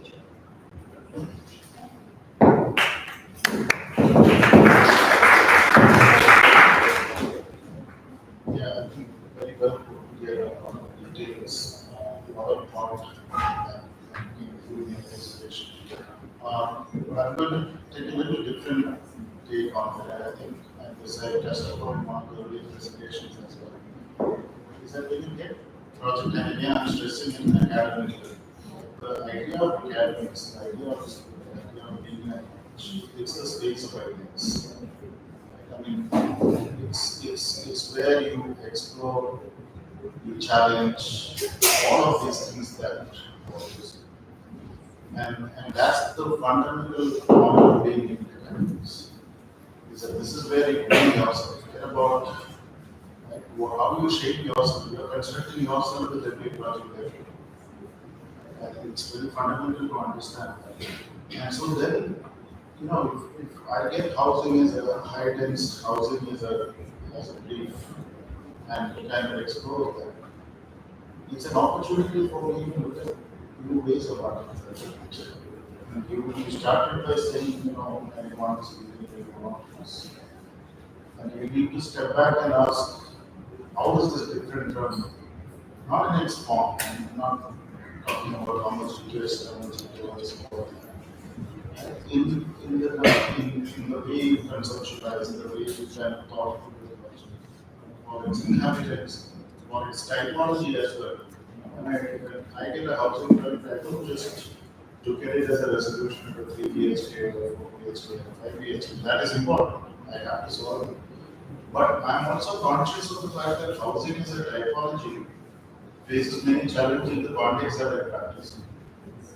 I mean, we are all bothered by housing. It's the most crucial typology that one deals with. So then it's an opportunity for me to challenge that typology the way it is practiced. Right? And you can do that primarily in school. I'm not saying you can't come out and do it in practice, but it starts here. Is to kind of really question how things are. Is there a new way of looking at ideas or there are a few, and if that's the case, then I will go on a path of research and try to see what are the other projects out there, not just in Red Cross. And there are some wonderful housing projects across the world which really challenge the way housing is looked at, in the way how it is socially economic, how it is, right? And then you bring back those ideas, and I'm not saying get away from your field. And then you challenge and try and find new ways of doing it. And that's the most fascinating part of the work. And I would say that housing that way is the most difficult idea. Because the negotiations are so much more stakeholder. So it's very easy to just be pulled in one direction because the challenges are that much. But it's also an opportunity for you to discover yourself by challenging. And I think it's important you look at it not as this project, but I think any project that comes in the academic space. So really, it's a chance to challenge, observe, question everything that's happening around us. And you must see, I mean, unless we do that, where will these things change? We'll still continue to produce the same thing. Maybe we do it better in certain aspects. We are not reimagining these typologies. And I think it's very important because we don't live the way we live. So it's important to reimagine things. And that I feel you should develop. And this is not specific to the project message, but more as an attitude for any student to kind of really look at it as an opportunity to kind of challenge these things. And you will see wonders when you do that. And more importantly, it forms you, it develops you, you construct yourself, it develops an attitude. And don't lose that opportunity. But with regard to the project, I don't think I could have worked out so well with so much thought process, a lot of effort, and we presented it with a lot of passion, and I think that's extremely good.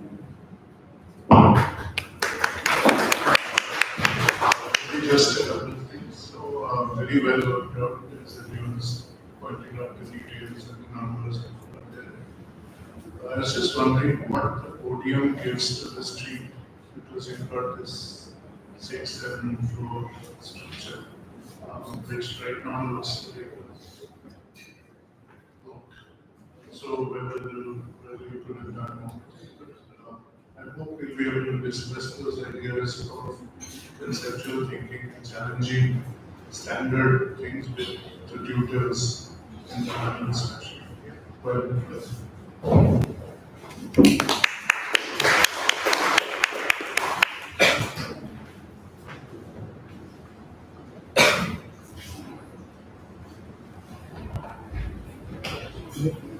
Thank you.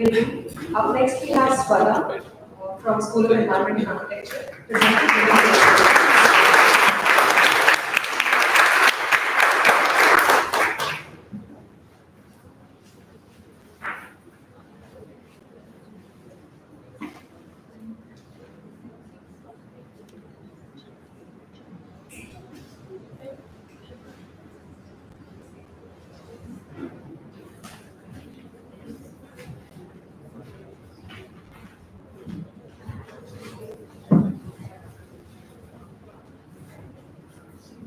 Hello everyone.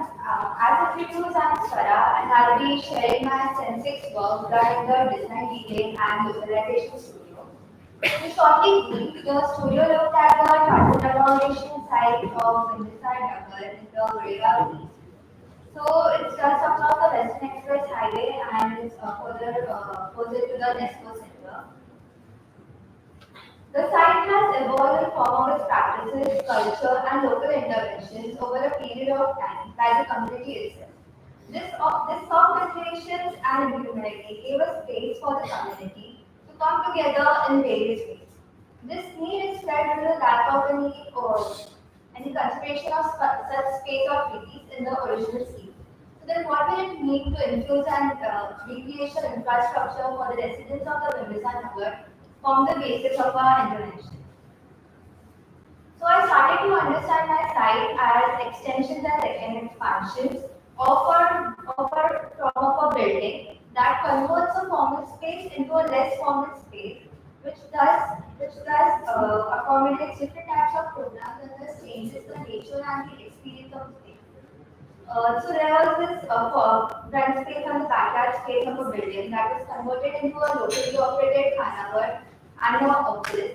Other mundane activities like washing spaces, weekly market also accommodated this extension. Further mechanical relayering of this extension was done to understand the relationship between the built space and the temporary unbuilt space.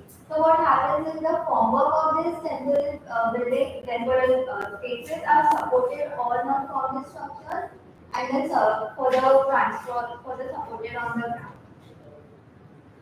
The idea of extension was taken forward by having parts of roof retracting out, using the structural formwork of beams as the tracks on which it will slide in and out, and on the columns which it will sit or rest.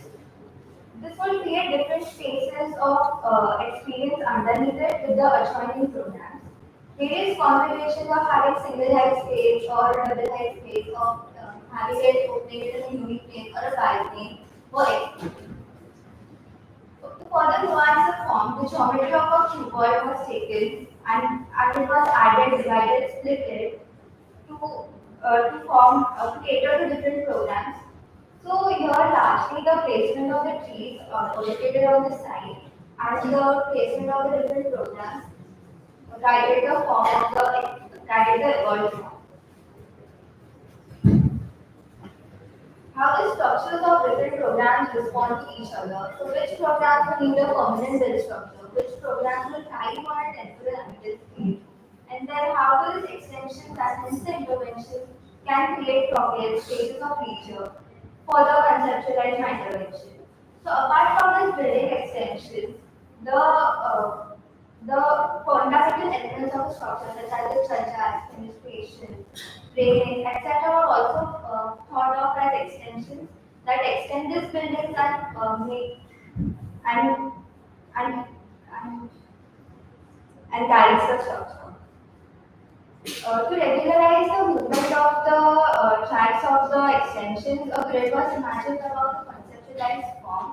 So on the right hand side, they extend outside the build program space, and on the left hand side, they add on to the program space.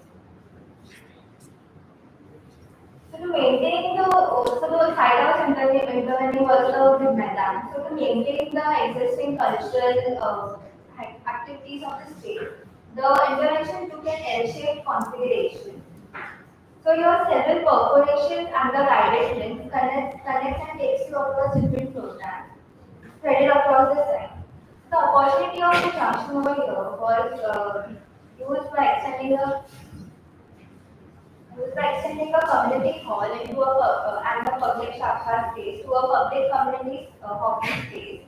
This will then further unfold itself with the temple to further for discussions, places of gathering, etc. The shops are dispersed over the sites to activate also the different edges of the intervention. Different types of films are used to respond to different activities.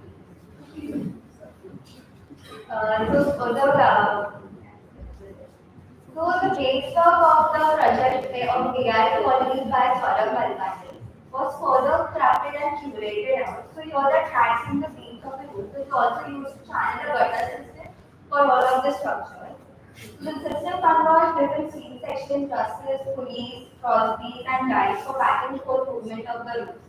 So such similar cross sections were then developed across the intervention.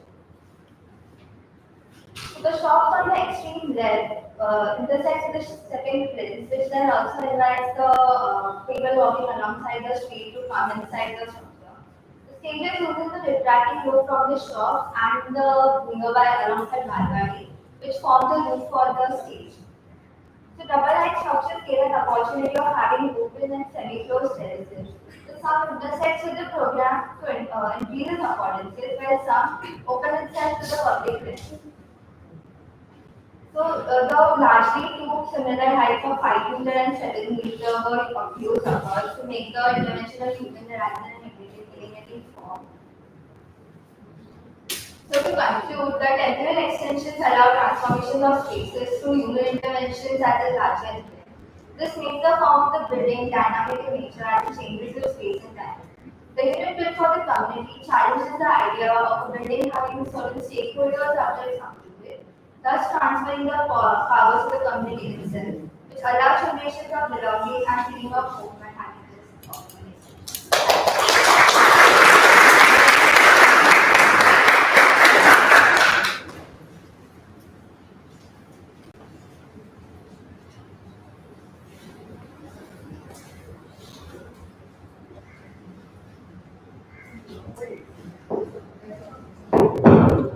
So what are the programs existing, programs and what are the existing building? So there are several different kind of programs that kind of club together. So there was a community hall, Shahar village, then there was a temple, then there was a gymkhana, then there are shops, then there is a library and a reading space, there is a clinic, there is a public toilet, a pump room for the whole intervention, there's a nursery, a balcony. Those are all existing. So some of this were already existing on the site, like the Vaishnava, As a functional program or as a built? as a built space. It's actively or not as a program? So as a program, What we try to understand that this is the ground floor of your building, right? That's what I understand. This is the ground floor of the existing Vivisa Nagar. no, this is my intervention. This is your intervention. Full thing is new. Yeah, whole thing is good. So where is your existing building? What you show? So, So it's not extension, it's new. so this is the existing site. So there were only 2-3 structures. So there was a public toilet, there was a public toilet, there was a nalin, and there was a community hall that was there. So within that program, so then we were including It is a central LOS. And you're constructing something in the layout open space, yeah. correct? Okay, as per norms, how much is allowed in the LOS?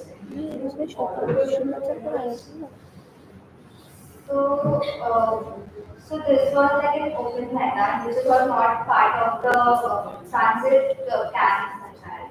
This was a transit camp and then this is the open meta. So at the site had Okay, you're on your fifth semester, but sixth. So when such open spaces are left out in such a huge layout, they are part of the compulsory layout open spaces. So in the DP sheet, first of all, we need to check whether it's a playground or it's an LOS or ROS, what designation is. If it has a peculiar designation, so based upon the designation, if it's a layout RG, then you would be allowed only to construct 55% or 15% into the ground and 10%. Sir एक CPC wire थे 50% of 10 on the ground and 5 on the top. So did you follow any such White color rules while CPC. designing this? not, so we did not, for our studio, we did हाँ, not वो start Okay, so that was not a फिर kind of a brief, it was just given as a land parcel जब charge and there किया was तो a फिर certain program which was shared with you. And you have evolved your design, right? CPC wire So the program is also given to you as part of the studio. Something that you want. C2C university guided program, so we also had a working studio after that. So we were also allocated the program area, like the built area that we have to build, and then the type of programs and how much programs this area should also have. Any occupancy density you have thought about when you design these pieces? So for the basis of your design program, there should be some sort of occupancy density based upon which we actually go worked out, something like that. Yeah, so as I mentioned, so like the existing, the political parties have already placed some kind of infrastructure on this ground, which is actually not used by the government. They are just for the main thing, like the watchman and the pump route, the public fund, and use the community fund. So this was the community hall over here, which was actually again redeveloping now. And then there will be weekly market set up only this was the existing. It was very shabby and you tried to give it a feel, where you could make it into doing something new. Because I was also intervening the whole thing, so even the location of the community hall is just there. So it's not the existing places. Yeah, so I think it's nicely worked out. I think Mosaic and the extensions and how you can really design both spatially and economically is quite well worked out. I'm just wondering, I mean, the reason why you asked me is trying to see myself which try to make these decisions. And so, any reason why you kind of organized different ways? Yeah. So the Medan also had a stage which was given at the center. This functions as an active This functions as an active mother.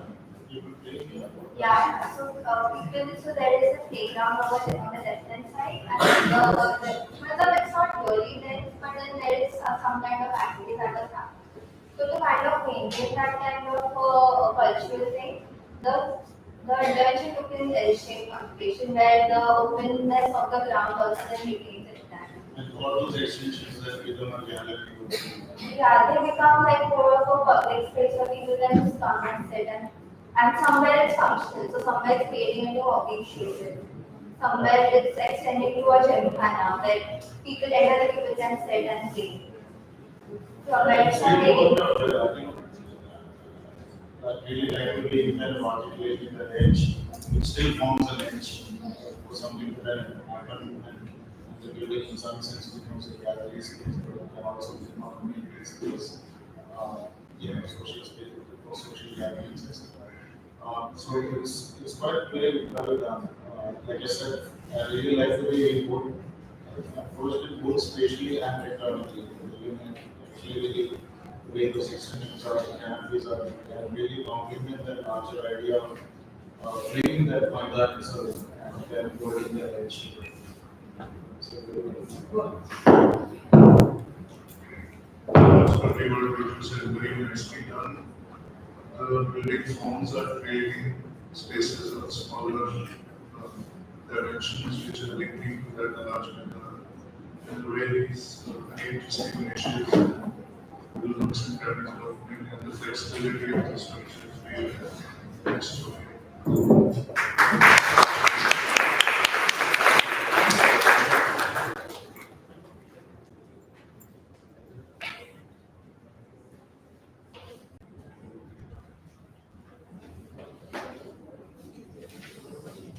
Thank you, Swaran. That brings us to the last presentation of the day. We have Darshan Kakarkar from LS Raheja School of Architecture presenting urban housing, reimagining where and how we live.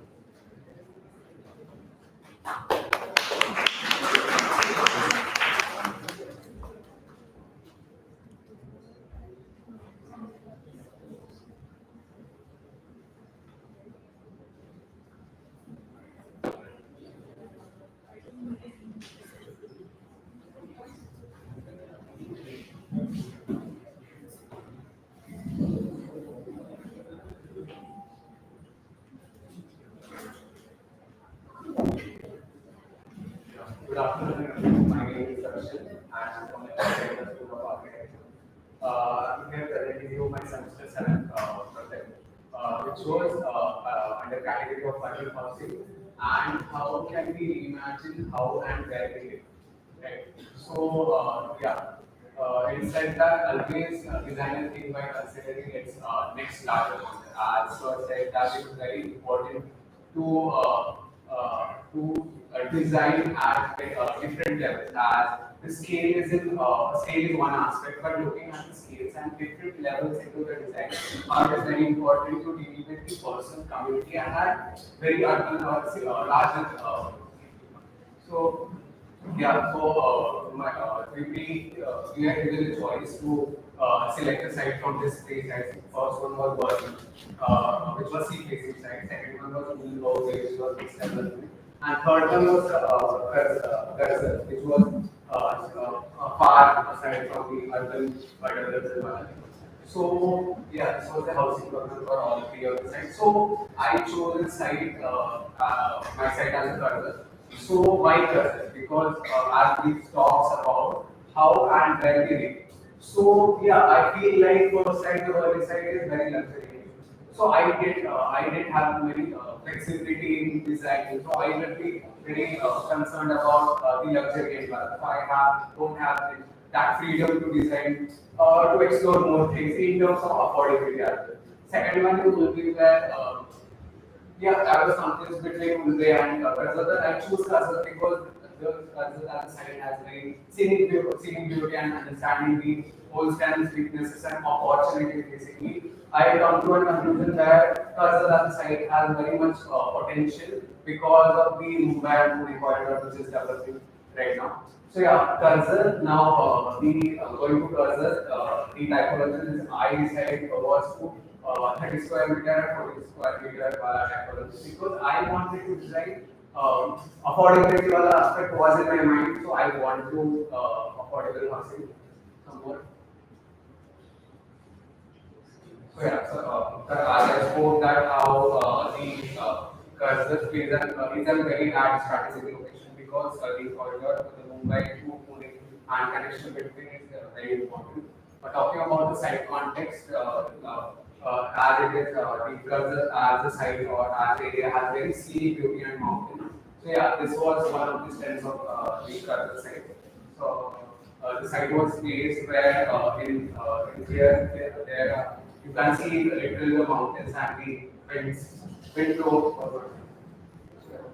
for some of the climate analysis and the so yeah, coming to the calculation part, the FSI was 1.5 and there was also a height restriction of 40 meters given. So and the plot area was 12,400 square meters, which was around 3 acres. So there and also very much important understanding the bylaws and restrictions. Now, when I have done my internship, I come to know that the bylaws or the height restrictions which we see can be are very much different in real life scenario when we go into the market. So yeah, talking about the initial development when I was not aware of how the unit will work. This is what kind of I thought about getting inspired by video housing, the RNA housing. I was like, why not play with voids, hierarchy? So that kind of housing was the imageability of my imageability for my project. But when the process goes ahead, I come to design some basic unit plans and I literally try to put one unit plans on the side, not thinking about any floor plates or core area, just to see how the whole how the units, how many and how the units can be placed on this side. And this was my then I come up with the understanding of how the importance of floor plates and the core is very important in the game. And I also tried many iterations where I tried to fit in the floor plates and how it fits. But yeah, that was this process was so hectic that so this process was very important in understanding the scale and how the images work. So I come to my initial design considerations. I want my as this process as cited opportunities. So I want my each flat not to look one into another, but I want people to look outside to the scenic beauty. So yeah, and also the site has the contours. So I want to make sure that I retain those contours and not make that site flat. Also, I want the segregation of the separation of public spaces and the residential other spaces was also thing in mind. And creating the social community spaces, which is very important in the city. So yeah, what about contours and how I cater with the contours? There, it was ranging up to 8 meters, and I flattened on 8-meter contour to 6-meter contours. And to play off levels, I want to play with the levels in my unit. So yeah. So this was basic zoning, initial zoning, where I want to segregate the commercial areas to my whole residential area. Yeah, this is how the overall vision of my project goes, where I want to play with levels at the whole first level at downside. There's some commercial place where why the play of levels because there were contours, and that was one of the reasons. And also this levels gives me a freedom to segregate the crowd to the commercial part and the residential part. So this levels gives me the freedom, or this level act as a barrier to segregate the crowd from another. So yeah, so now yeah, so here you can see that there's an commercial part. The second level there is an whole amenity and landscape part, and the at higher level there is an residential part.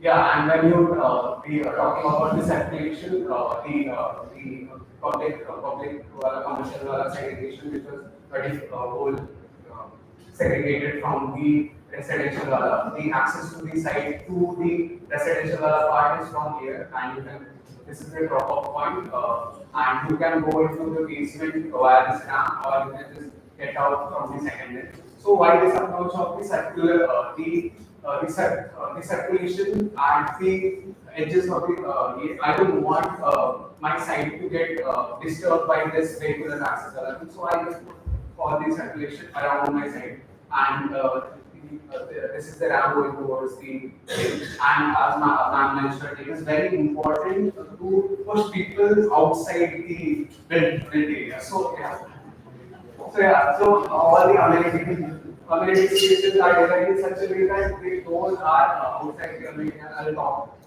those amenities further. So yeah, so I developed high section of 40 meters, and this is the at the lowest ramp there. This is a commercial area which has shop, and this five shops I want to make my design as a very mixed use kind of area, and as person is like very far. So I don't want people to go when we talk about 15 minutes walking city. So this mixed use one thing is very important. So yeah, this is certainly some basic plan. Yeah, and this is the ground floor stage level plan, where the most of the two-wheeler parking is in this stage level plan, and I don't want my two-wheelers to go into the basement.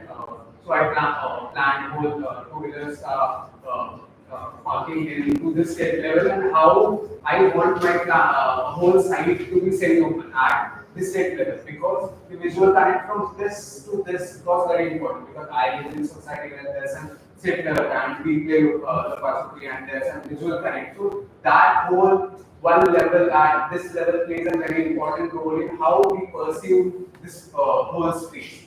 So yeah, that was very important. There's some clubhouse way behind, and the landscape which is designed in the step. I'll just start. This was the restaurant area, and this was the circulation for us. And this was a unit plan to almost 30 square meter, 25 square meter, and 45 square meter, and how I planned it in such a way that this can be used in multifunctional way, and many and when we talk about the it has potential. Yes, I'm looking for towards affordability aspect, affordable housing, but yes, Karzat are also as an opportunity as a site to become and second home for many people as people goes there for other tourists. So yeah, anyone can take flat in this building as a second home, and the concept of Jodi flat and how flats can be combined isn't very there.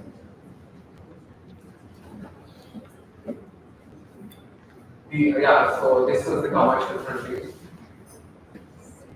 So by this contrasting design styles in my here, I wanted my commercial space to be highlighted in front, and I want that distinct character between my building as a background and the commercial space as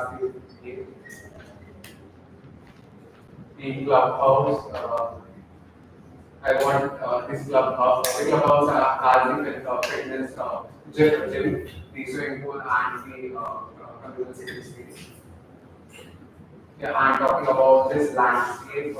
This is step landscape on the left-hand side, and this right-hand side is a whole sensory garden. Yes, the cursor has the forest area around, and I want to bring that character of that forest and into my site. So I will the sensory garden that gives the sense of forest. And yeah, sir also talks about when we add this as the shape. So in my internship also I focus on how this how every inch counts in your space. So yeah, so I feel like after doing my internship, I feel like there are many mistakes in my game. Yeah. Because I did some time.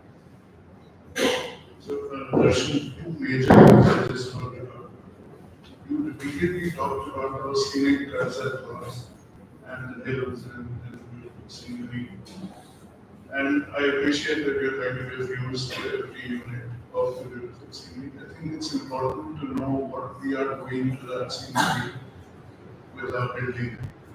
So in terms of scale and monumentality, are we disturbing that beautiful scenery by building something like this?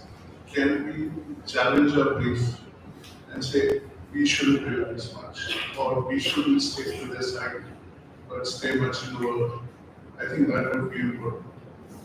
So that needs to be really investigated before we say I'm going to build this large structure studying this. That was one. Second is more minor, which is you have 395 flats. And the landscape spaces are fragmented. So if you are trying to get people into those spaces, there needs to be place for them to inhabit. So it can't be just a curved bench or a balcony. There need to be solid areas for schools to maintain. तो लोकेश का digital वाला train है क्या? I mean, for a moment I thought he is coming in, not very similar looking. Which bylaws you have used to it? For bylaws was the 6 meter by road. UDCPR? Yes. No, DCPR in culture? It must be UDCPR. What is your ratio of common areas to your syllable area or your syllable units? If I have to talk about your building plan, it's not at all affordable. When you have a ratio of your common areas, this, though UDCPR allows you to 60% of ancillary investment, you cannot bring it into the products. They need to be maintained and then it becomes beyond maintenance. So that is the first comment which I have. Second is that something wrong with your FSI, your density looks too high. I don't know what it is. You would have got much more efficient design, not just spread across the building footprint, across the contours. Probably you would have wonderfully used those contours to complement your design and your parking elements, because you would have, within contours, you would have easily got your parking elements. And that's how, as an architect, you should evolve your design and not to cut 2 meters across from here and there, and I can see a big back from this thing. So, I would have rather liked to see those kind of strategies implemented to evolve high-density design when you're doing it in person. And everything was what you were trying to present as against what you have designed. They are extremely contrast of each other. And that's what you presented very well. The flow was good. Even your 3D views and it's good. But when I look at your plan, I get scared because of the density, and it's very important that we should involve in that kind of efficiency in the core. I did not see that at all. Number of elevators, 40-meter building for the kind of unit planning you had. You said jodis, I cannot have kitchen jodis. So when I don't see the individual unit shining or the units are efficient to the core, any housing scheme that I see in the urban context, I feel that there has to be a lot of work which needs to be done in the future.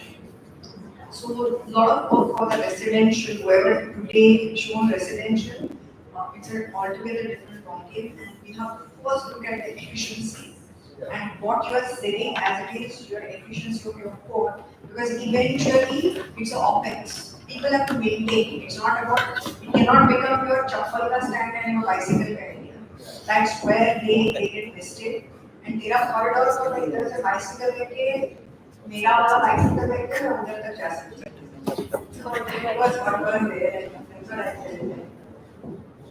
Think when you go into this, lot of thinking.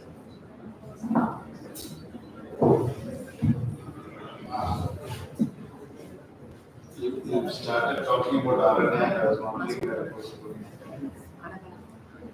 You can't just complain that we study spaces and how those spaces are created.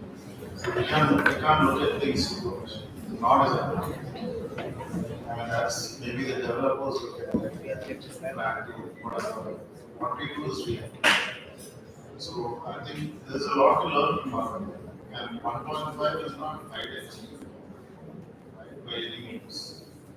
So there is an opportunity to craft those spaces the way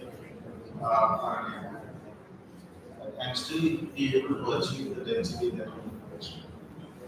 The problem is that it's in our mind. We've already formed an image in our mind what high density housing is. That's the challenge I feel in many projects. Because we think that's the image, and I need to create that image. And that's a trap. And as a student, you don't follow the way, not even as a professional. You don't follow the way. Because we are not just offering the service as a professional, we are creative. Our fundamental job is to creatively figure out solutions to the challenges that face us. And I think you need to then start to develop yourself to look at things like that. Otherwise, you will keep, I mean, if I were to give you another project in a different site with a similar field, I can give you a guarantee you will produce something else. Because you've already made up your mind, this is the image in my mind what high density is. And that is why it's important to study the research. Look at case studies, look at research, read books, try to go in a path where there are people who have challenged housing critically and study those books. And here is an opportunity, you have a lab, large lab, you have a beautiful site, you have wonderful constraints, which by that I mean it's something that you can really embrace on those challenges. And then you have a site which is not high dense at all. You could have created something wonderful. So don't lose on that opportunities. Get away from all these images we have in our mind. And that only you can help yourself. Nobody can sit in your mind. But it starts with an attitude.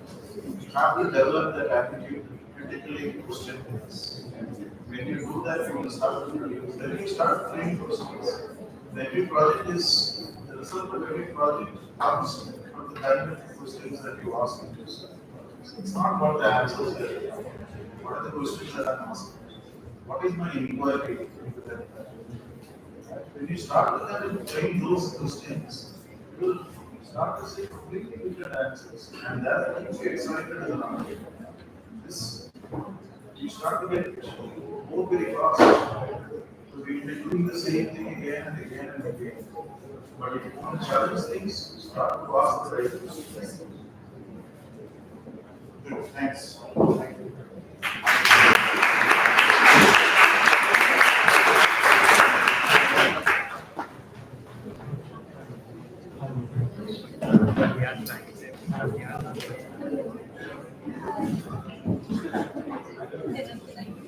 Thank you, participants. Thank you, jurors. With this, we come to an end of the presentation session. By the time we set up the stage for panel discussions, I'm requesting the jurors to kindly proceed with the assessment.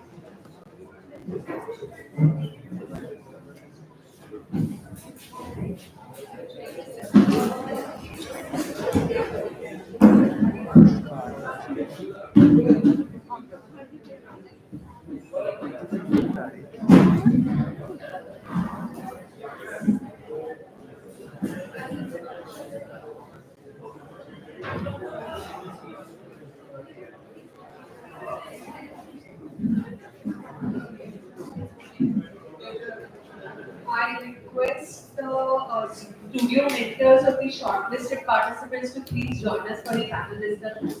We have with us today Prasad Khanolkar, Dipti Bhaindarkar, Rohit Mazumdar, Anuj Daga, Mridula Pillai, Anuj Gurekar, Neha Sayyar, Anubhav Gorkhane, Shekoba Sana, Mandar Hosarkar, and Rohan Sharma. Can you all please join us?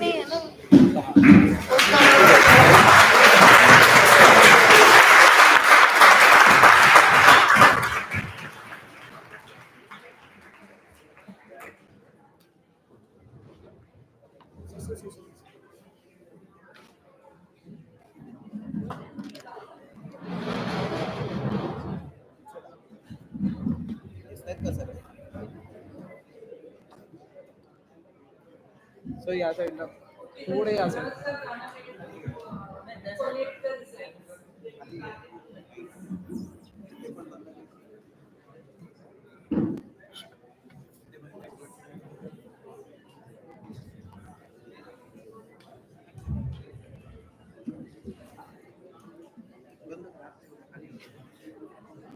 करता हूँ हाँ ये perfect height है वो कर लेता हूँ आगे सर आगे मैम है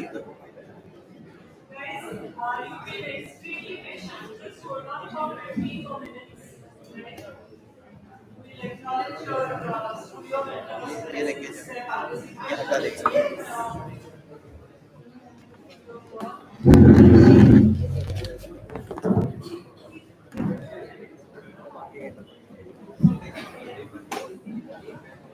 लाईट बरोबर आहेत ना सगळे ते राहू दे तू काय त्याला हलवायला नको सांग ते फ्लॅश नाही हे फिरवायला लागते राहू दे आता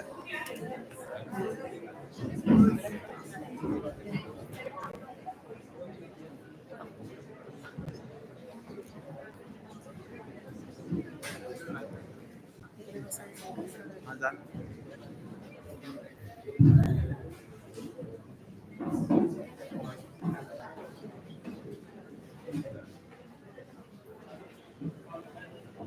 So I do the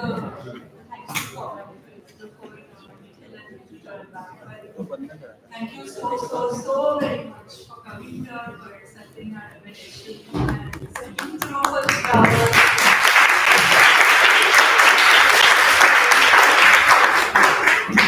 And much more than that, working for years and years to develop all this fantastic work that we saw. So, yeah, hi, Nikhil is here. Vishnu's also here. So, Nikhil has his little set of questions for the panel. But I'll just place my confusion on the table. What is the real world. What is confusing me is sometimes we adopt a policy that we need to address real world problems. And therefore we look at incrementality, we look at retrofitting, we look at budgets, we look at affordability. At the same time, these same students step out or we get professionals in and they claim that the real world is the 30, 40, 50 story real world. So, humne as teachers, what should we do? Which real world should we address? That's my one and only question. After that, I will hand it over to the panel. Maybe some comments on the briefs. I mean, the way the studios have been working, all colleges have very separate, very distinct ideologies.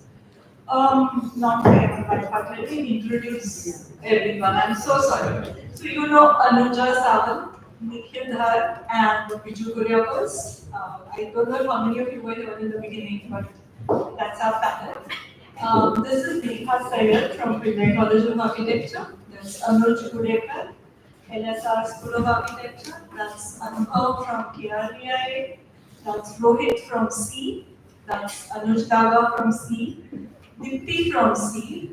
That's Prasad. I think we have not met. Prasad from C. That's Mandar from ISCOA. And that's Gurdula Pillai again from LSR. Rohan was here and Shekoba was here from Academy of Architecture. The prize is also quite around in secret. Okay, so if any comments on the real world part of the question, and then one might hear one might. Yeah, just adding to Chitra's question, the old chestnut, are we creating industry-ready professionals, or are we creating people with thinking question, and can we do both? Which side of the balance are we looking for trying to create? It's a very simplistic black and white kind of question. But is there any, I mean, do your programs fall on any one side very strongly? Is one question. I'll take this. I'm from LS Raja School of Architecture. So, maybe with what two of our students presented, one was from the third year, one was from the fourth year. What we like to do is we try to explore a lot in terms of from the first year to the third year. And when it comes to the fourth year, we try to be very practical because this is the seventh semester, and after that they go for internship. And from the feedback that we got over the years, so we kind of try to get them industry ready.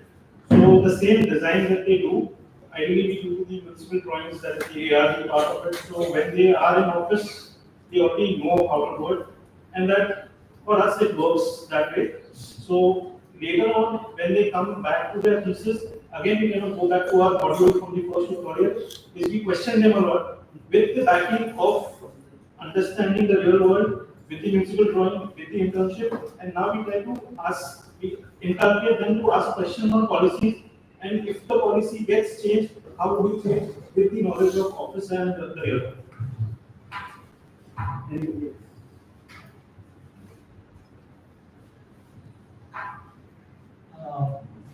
This question of the real, I've just been thinking that, like, real world is actually a work of imagination.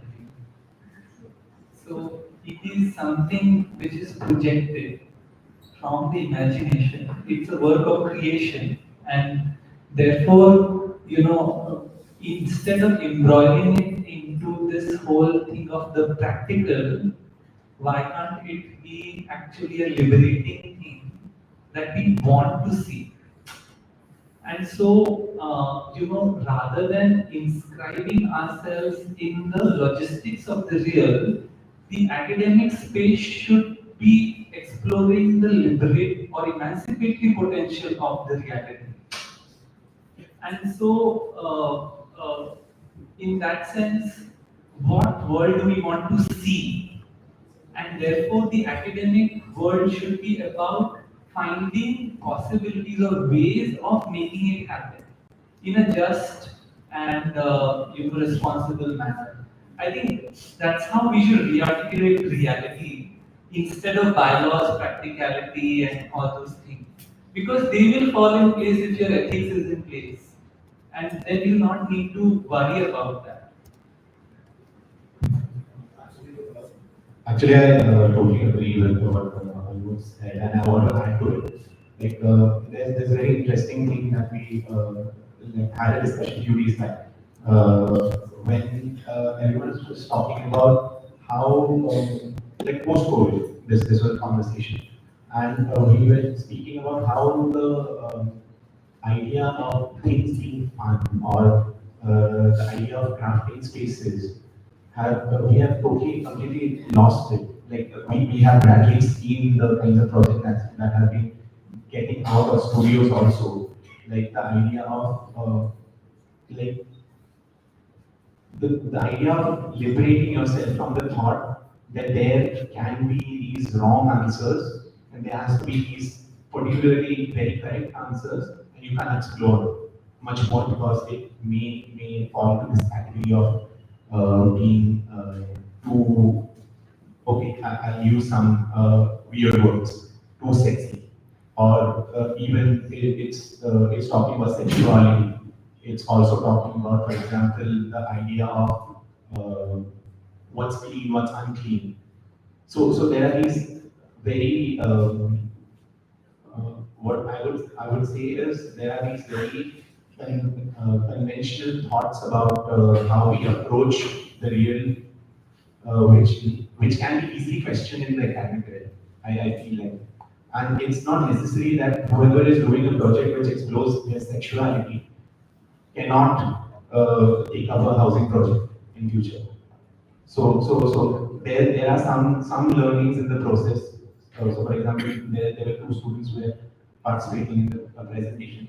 There were also these very unique experiences that they had during the processes that due to the time limitations they might not have brought out. But there were these questions about, for example, in Babu's work, there was initially this talk about how the zoo, the botanical garden, is a certain kind of a remnant of a colonial thinking about how the landscape is and how he wanted to like change it. He might not have completely catered the question, but he tried questioning it. So these kind of things can happen in studios, definitely. So my question, is anybody who wants to speak on that? Answering the real world question, the real world is as a academician, we should not really answer that question, but I feel as an academic realm, we should set the processes correctly. We could set the process correctly to analyze the situation, analyze the problem, and apparently perhaps give an architectural solution to it, or maybe a landscape solution to it, or any sort of solution to it, which is probably an intervention or no intervention. If the processes are set correctly, I feel we have done our job correctly. And maybe we don't know if we are catering to industry-ready architects or chief professionals, but at least we are making good human beings at the end of the 5 years. Because it's a very fairly long course, and it's a very university structure is a very rigid course in certain sense. It's very critical for us to look at the processes that we set correctly, and the moment the processes are set correctly, we can take it ahead and explore it in the real world. The practice will make them industry ready or correct them or maybe not correct and then get out of the use. But I think the processes that as academician what we can provide are these processes. And the processes needs to be set correct across the process. Yeah, I was going to say something very similar. Instead of using the word real world, what we are actually looking at is getting architects out that are industry ready. And what is that industry that we are talking about is what we need to question in the first place. Are we talking about an industry that is looking at everything from a very, capitalist, very commercial angle, or something that is going deeper into the grassroots of the problems that exist and trying to look for solutions for them? And through the course of the 5 years, I think somewhere we need to cover both aspects of it. Because we've also seen that when you make them work with these larger numbers and force them to understand that these are the rules and regulations that exist today, it also shocks them into that reality of why are we not catering to everybody? Why is it so, why is everything so walled? Why do we not have a more open approach to what we design? So sometimes that bringing them into that shock of probably what we call reality also works in a favor of I don't want to do that. I want to go beyond that. So exploring both sides of it somewhere helps down the line is what I feel.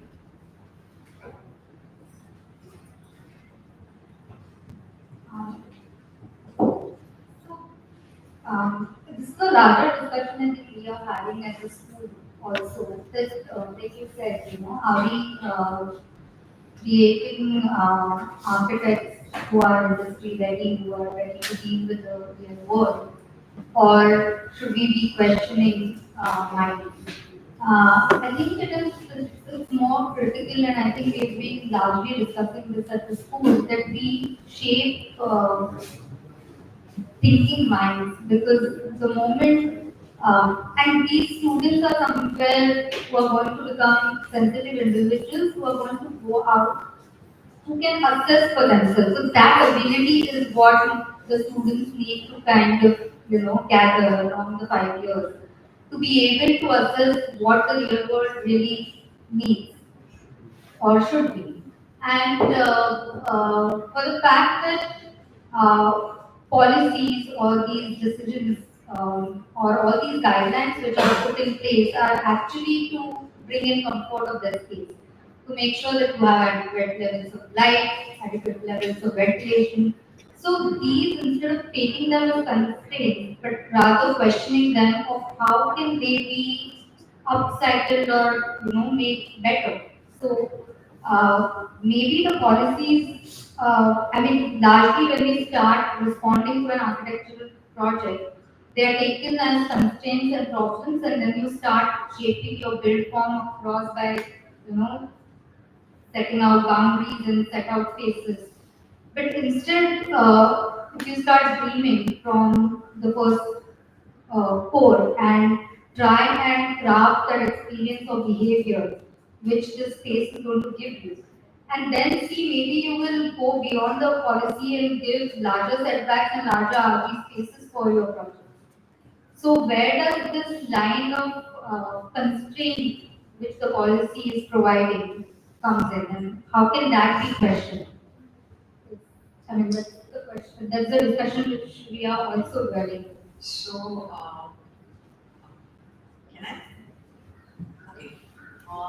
So fortunately, I would say that in past 4 years, I go for one semester, one of the institution, and I take high-rise studio, which is high density. And my experience is that I always see that struggle in the student. And I always feel that even student needs to interact. There has to be a dialogue. What they really like, not necessarily what I like, they are not like. And that's why it becomes sometimes it's a forceful exercise on the students who doesn't want to take up. And she rightly said that that's not the end. The real world is, it's a piece, it's a kind of a practice you want to establish. If you don't want to go on that path, that's fine. There are several avenues which are applicable, and that's where students have to have that kind of approach and that kind of openness and that kind of exposure and study. So this is not necessary for the faculty. In fact, you guys have to take that what you like. And if you don't like bios today, that's fine. But it's not necessary that after 5 years you're not going to like them. We all develop in our wisdom, we all develop in our maturity, and what you used to never like, You will like it after 5 years and you will find that, oh, why they used to like this. So keep your avenues open.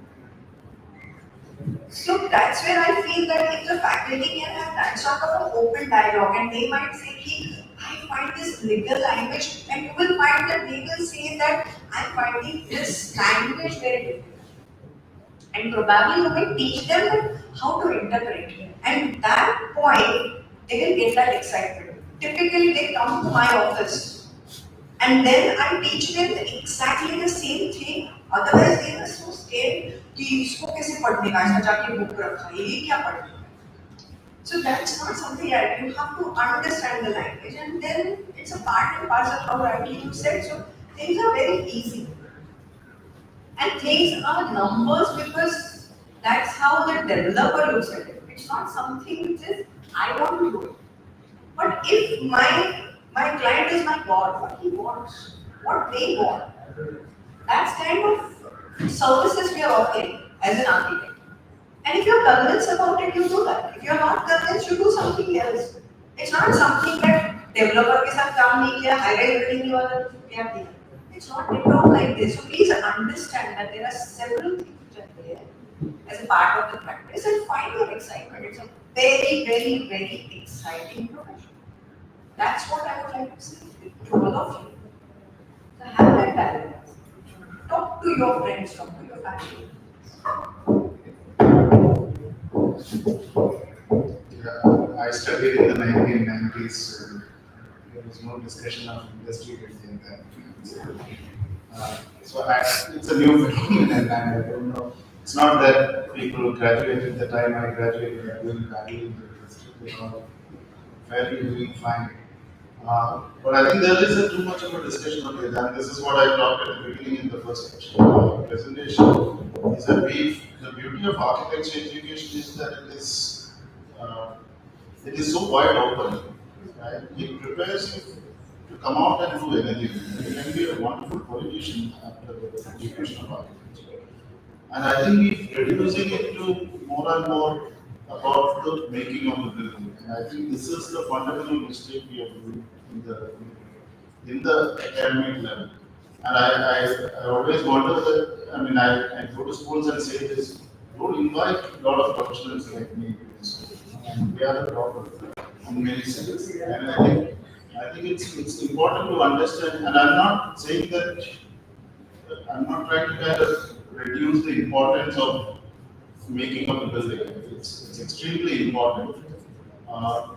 But if you are just focused on that, then there is no creativity left for us. Because we are tuning, and that's why I said, comment on the class presentation especially.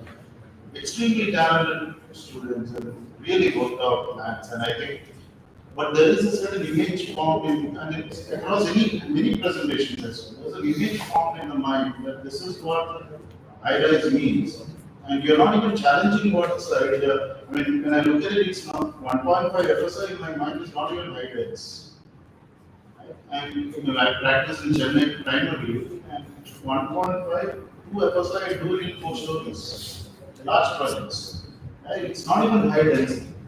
And so, in our mind, we kind of formed a certain image of what of these typologies means, and they are not able to kind of break out of it. It's very important. That's why that studio frame becomes very critical. How you frame that frame. And the idea of practical also, I always say that, if I go to a student and say this is what is practical, I'm only telling my limitation as a person. It is within my limit to kind of determine what is practical. And, what is practical for me may be different for somebody else. And they may push something else and make it more practical. Something much more dramatic, much more bolder.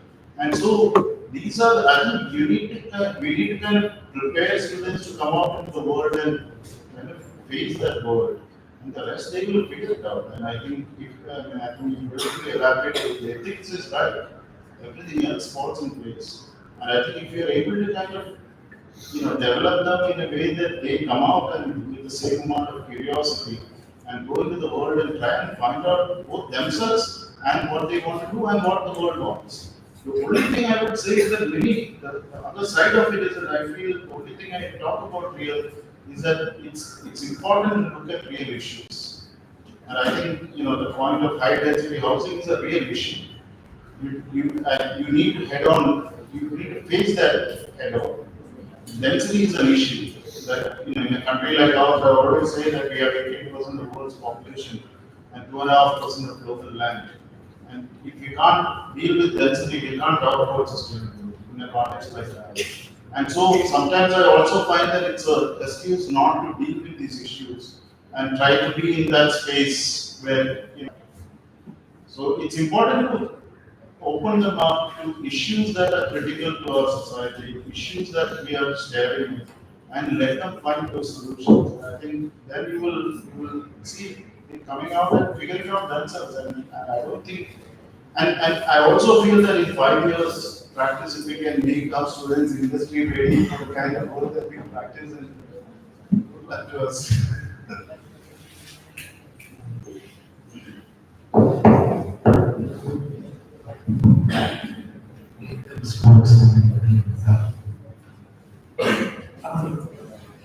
I had a question for how where do you see yourself inside?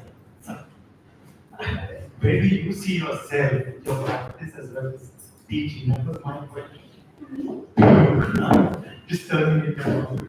I mean, the reason why I'm asking this is you were there in the workshop and see online. One of the things that emerged from the slides that my colleagues did was when they asked the questions to professional architects, what do they expect of students who graduate?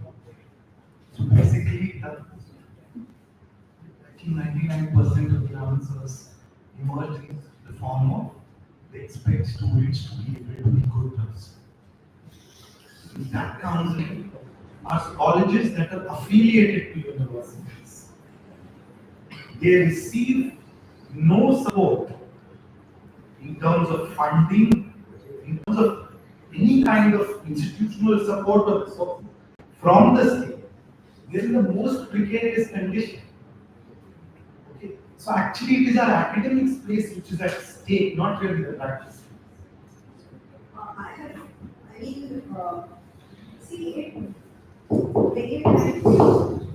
It depends a lot on the student, please understand. Not all your 40 students are going to be these.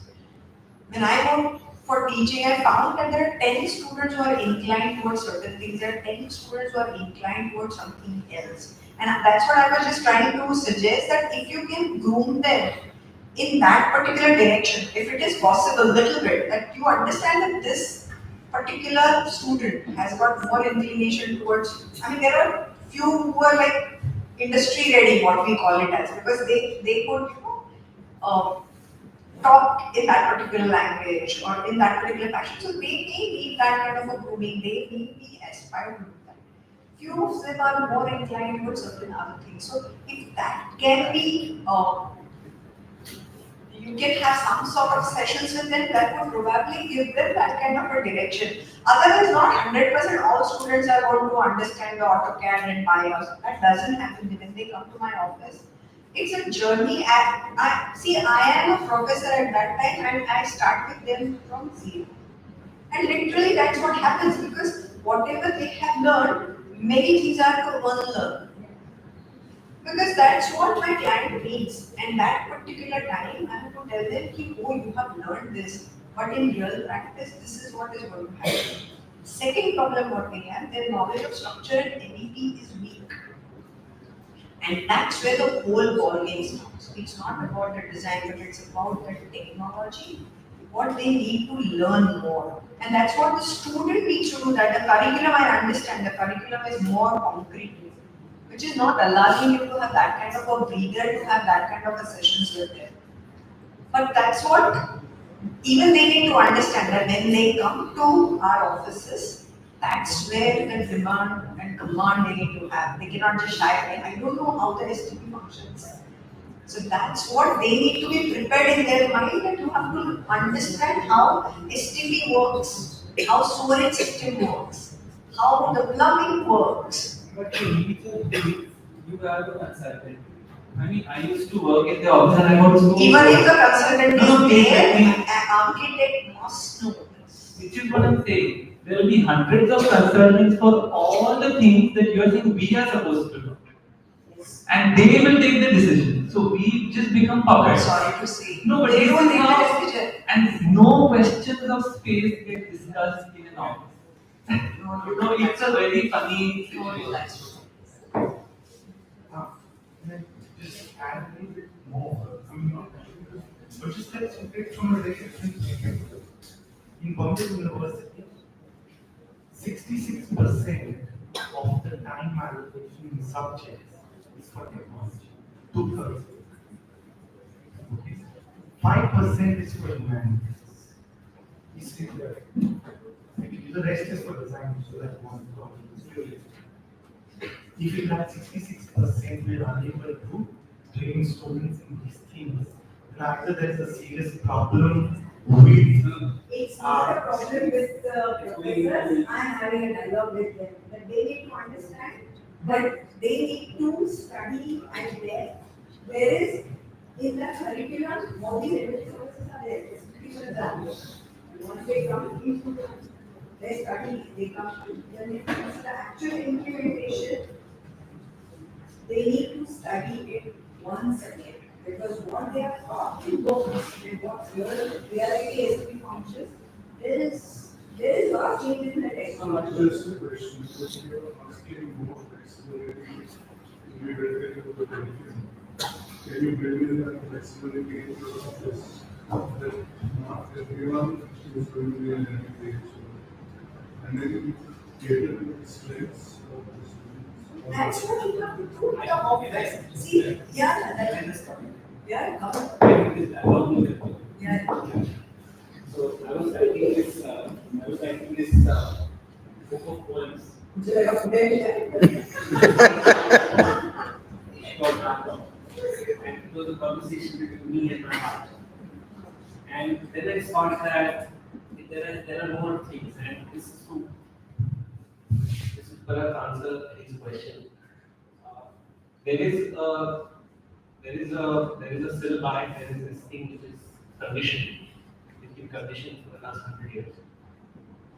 And then there are the professionals they have their own aspirations. The problem are these guys. No, I'm telling you, listen to me. I'm coming to that. Give me a minute. The problems are these guys. They have their aspirations, they have their pampering, they have their choices. They keep us fighting. Because they go with their expertise, they go to them and they say, हमको ये सिखाया. They come back and tell us, हमको क्या सिखाया. और क्या हो जाता है? We are doing the statistics and nothing of your statistics or nothing, everything is in place. There is a problem with the syllabi, there is a design which is not even important, there is technology which is not put up, there are consultants who decide to move around, give you the lights. There are contractors who are better than us. The designers, the women, the part of the female, the thing is better in design than us who are not architects. But the problems are these guys. They do not study, they don't go into the detailed part of it. They decide for themselves what their book of CV should be. They will present it the way they want it to those guys, and they'll come back and complain. Have you ever thought of that? Have you ever thought of that? I never asked them that professor ने सिखाया नहीं सिखाया. अरे मुझे लगा professor नहीं सिखाया. अब इसका क्या करना? देखो पेपर पूछे. नाम है कुछ. कौन सा professor? See, it's a vicious circle. I think we can just go on. It's not a. I mean, this is also the beauty. This is what I was trying to say. And this is also the beauty of the profession. So we wanted that. One can look at it. Other way around, we should turn and we should ask them. That is why I said keep the professionals out of it, because out of it. Yeah, because it's a much. We don't have the power and they don't have the power to decide anything. The new education policy, they are not being put up, they are not being told, they are not being asked the question, what do you mean? Ask them, do they pay well? To the professionals. It's not going nowhere. But it's a wrong thing to sketch students as though they are not interested, they don't want to learn. I mean, that first and foremost, no, there is a difference in the model of education. In the sense that, let me finish. It's not the words. It's not the word of not interested. I said they have their aspirations. I never said not interested. I said they have their aspirations. They have their family. They don't study. They will play their. They will play their politics and they will play their manipulations in the right sense to see that they get what they want. And right now, their bottom line is the salary. That cannot become the basis for an academic. Why don't you take out the Yes, of course, but learnings, explorations, narratives of the studio, so I think we should And also, my solution to everything in life is to be a landscape architect. I just want to point out that there is a need to define the academic space. And within that academic space, what is our standpoint and what do we give to the students? My own personal take at it is that you give him critical eyes and critical design thinking and prepare him for a new world that is yet to come. So I would not make him industrial ready for any industry as such, but I would just make his eyes wider and make his mind open to create a new world. So then what is it that will allow us to do that in the academic space? And the discourse on that is very low in all academia.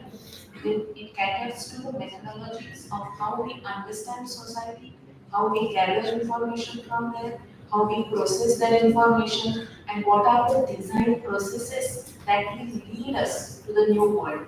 These discussions, these discourses are so limited in any academia, and most of the academics are not ready to sort of put their step up and say, these are the methods you teach them, and these are the sources that we have to open them up to. So हम लोग खाली बोलेंगे नहीं इतना बढ़िया design करके लाओ जो उसमें कुछ आइडियोलॉजी है, उसमें कुछ आइकॉनिक है.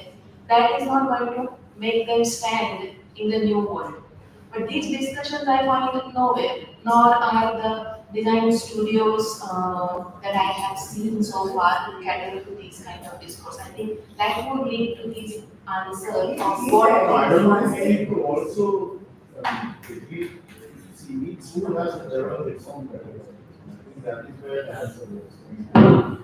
Architecture profession and architecture discipline is so wide open that each school can take its own category. And that is where people choice to the school. To the students is that once there is clarity and there is absolute clarity on the pedagogy of the school.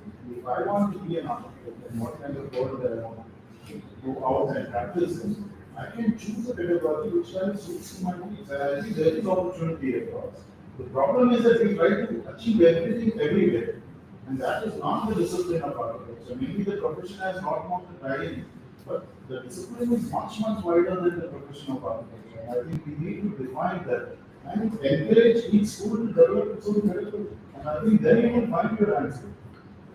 I just want to say something. Yeah, you please go ahead first. I'll be the last. मैं 10 minute नहीं बात करता. 5 years of students graduate from your school and they start practicing, you will start to see that pedagogy. And it's not in the school how it is written. The practical who is graduating how they are doing is that we start to see that in practice. I have a question. Have we actually migrated from preaching to teaching to helping them learn? Have we as academia? Because when he was saying back in 90s, the only sources of information for me was my professor and my library. Now we have hundreds of them. So do we still into that preaching mode and teaching mode? Or have we come out of it totally? Or are we even thinking of coming out of preaching and teaching mode? Is my question to the whole panel.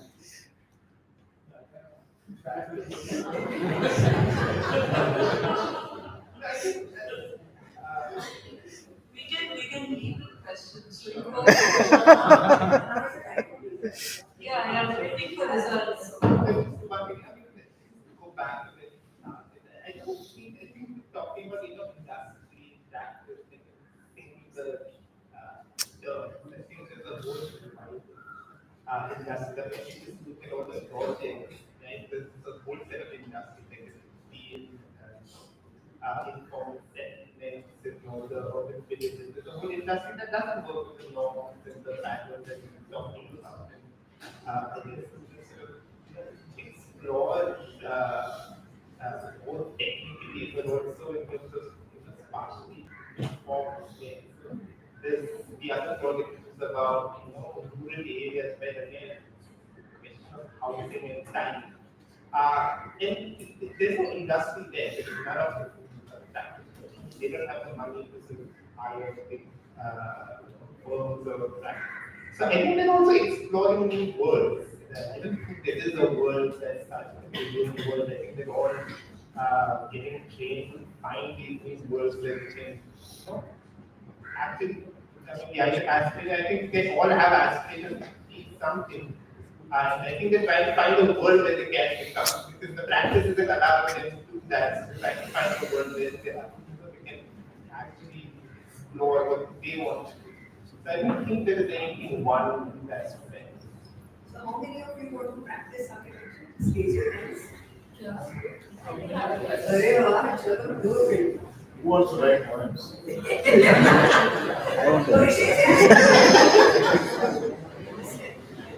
Okay, guys, results first or felicitating the process?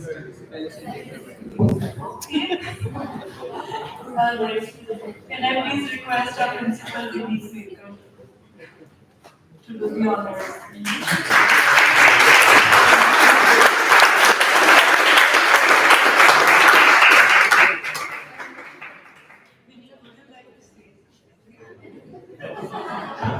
I don't think so. Everybody is very committed to India. I will not take that chance for today. I will reserve it for the next coming another interaction of this kind. Thank you.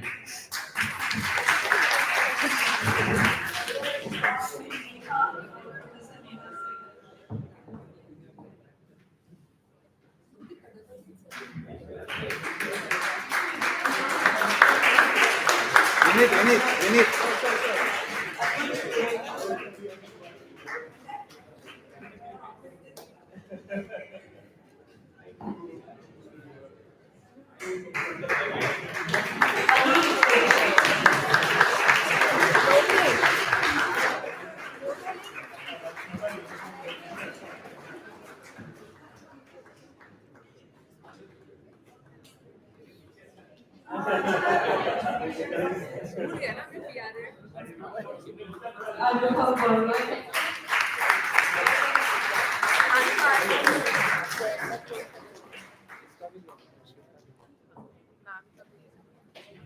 Rohit Mazumdar.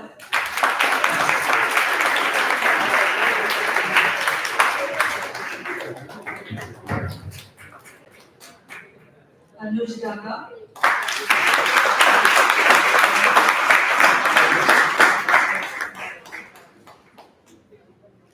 Dipti Mandavkar.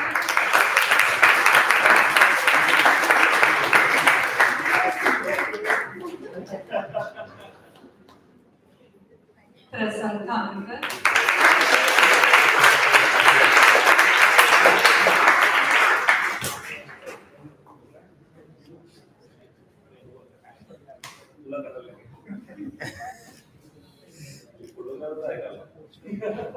Daru Shankar.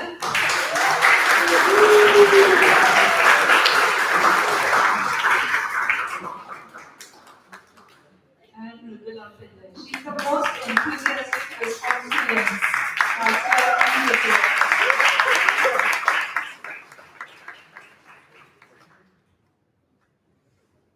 Thank you, Vinny.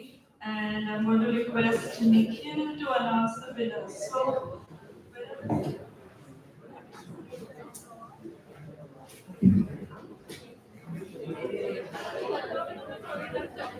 okay, so the jury has decided that there is no first, second prize, but there are 3 awardees, all at the equal level. and I'm waiting for the documents. Stage one.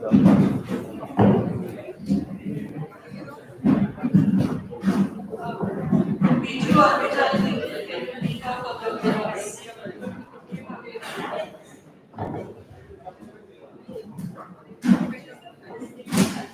पुढेच राहू दे खालीच राहू दे खालीच उभं राहू दे स्टेजवर नको हा ते हलव ते हलव.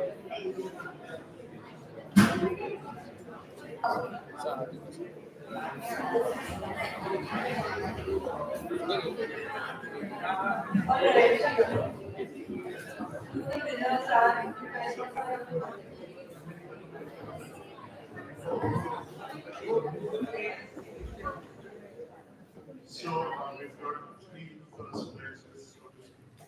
Nice. Leave this side.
All of them, okay, the jury was all 10. All the participants, yeah. All participants, please come on stage for one last picture. The rest करतो of बंदा जा जा काढ दे. there are participation certificates. Please collect them from Khushbu, Alusha. केलं बंद.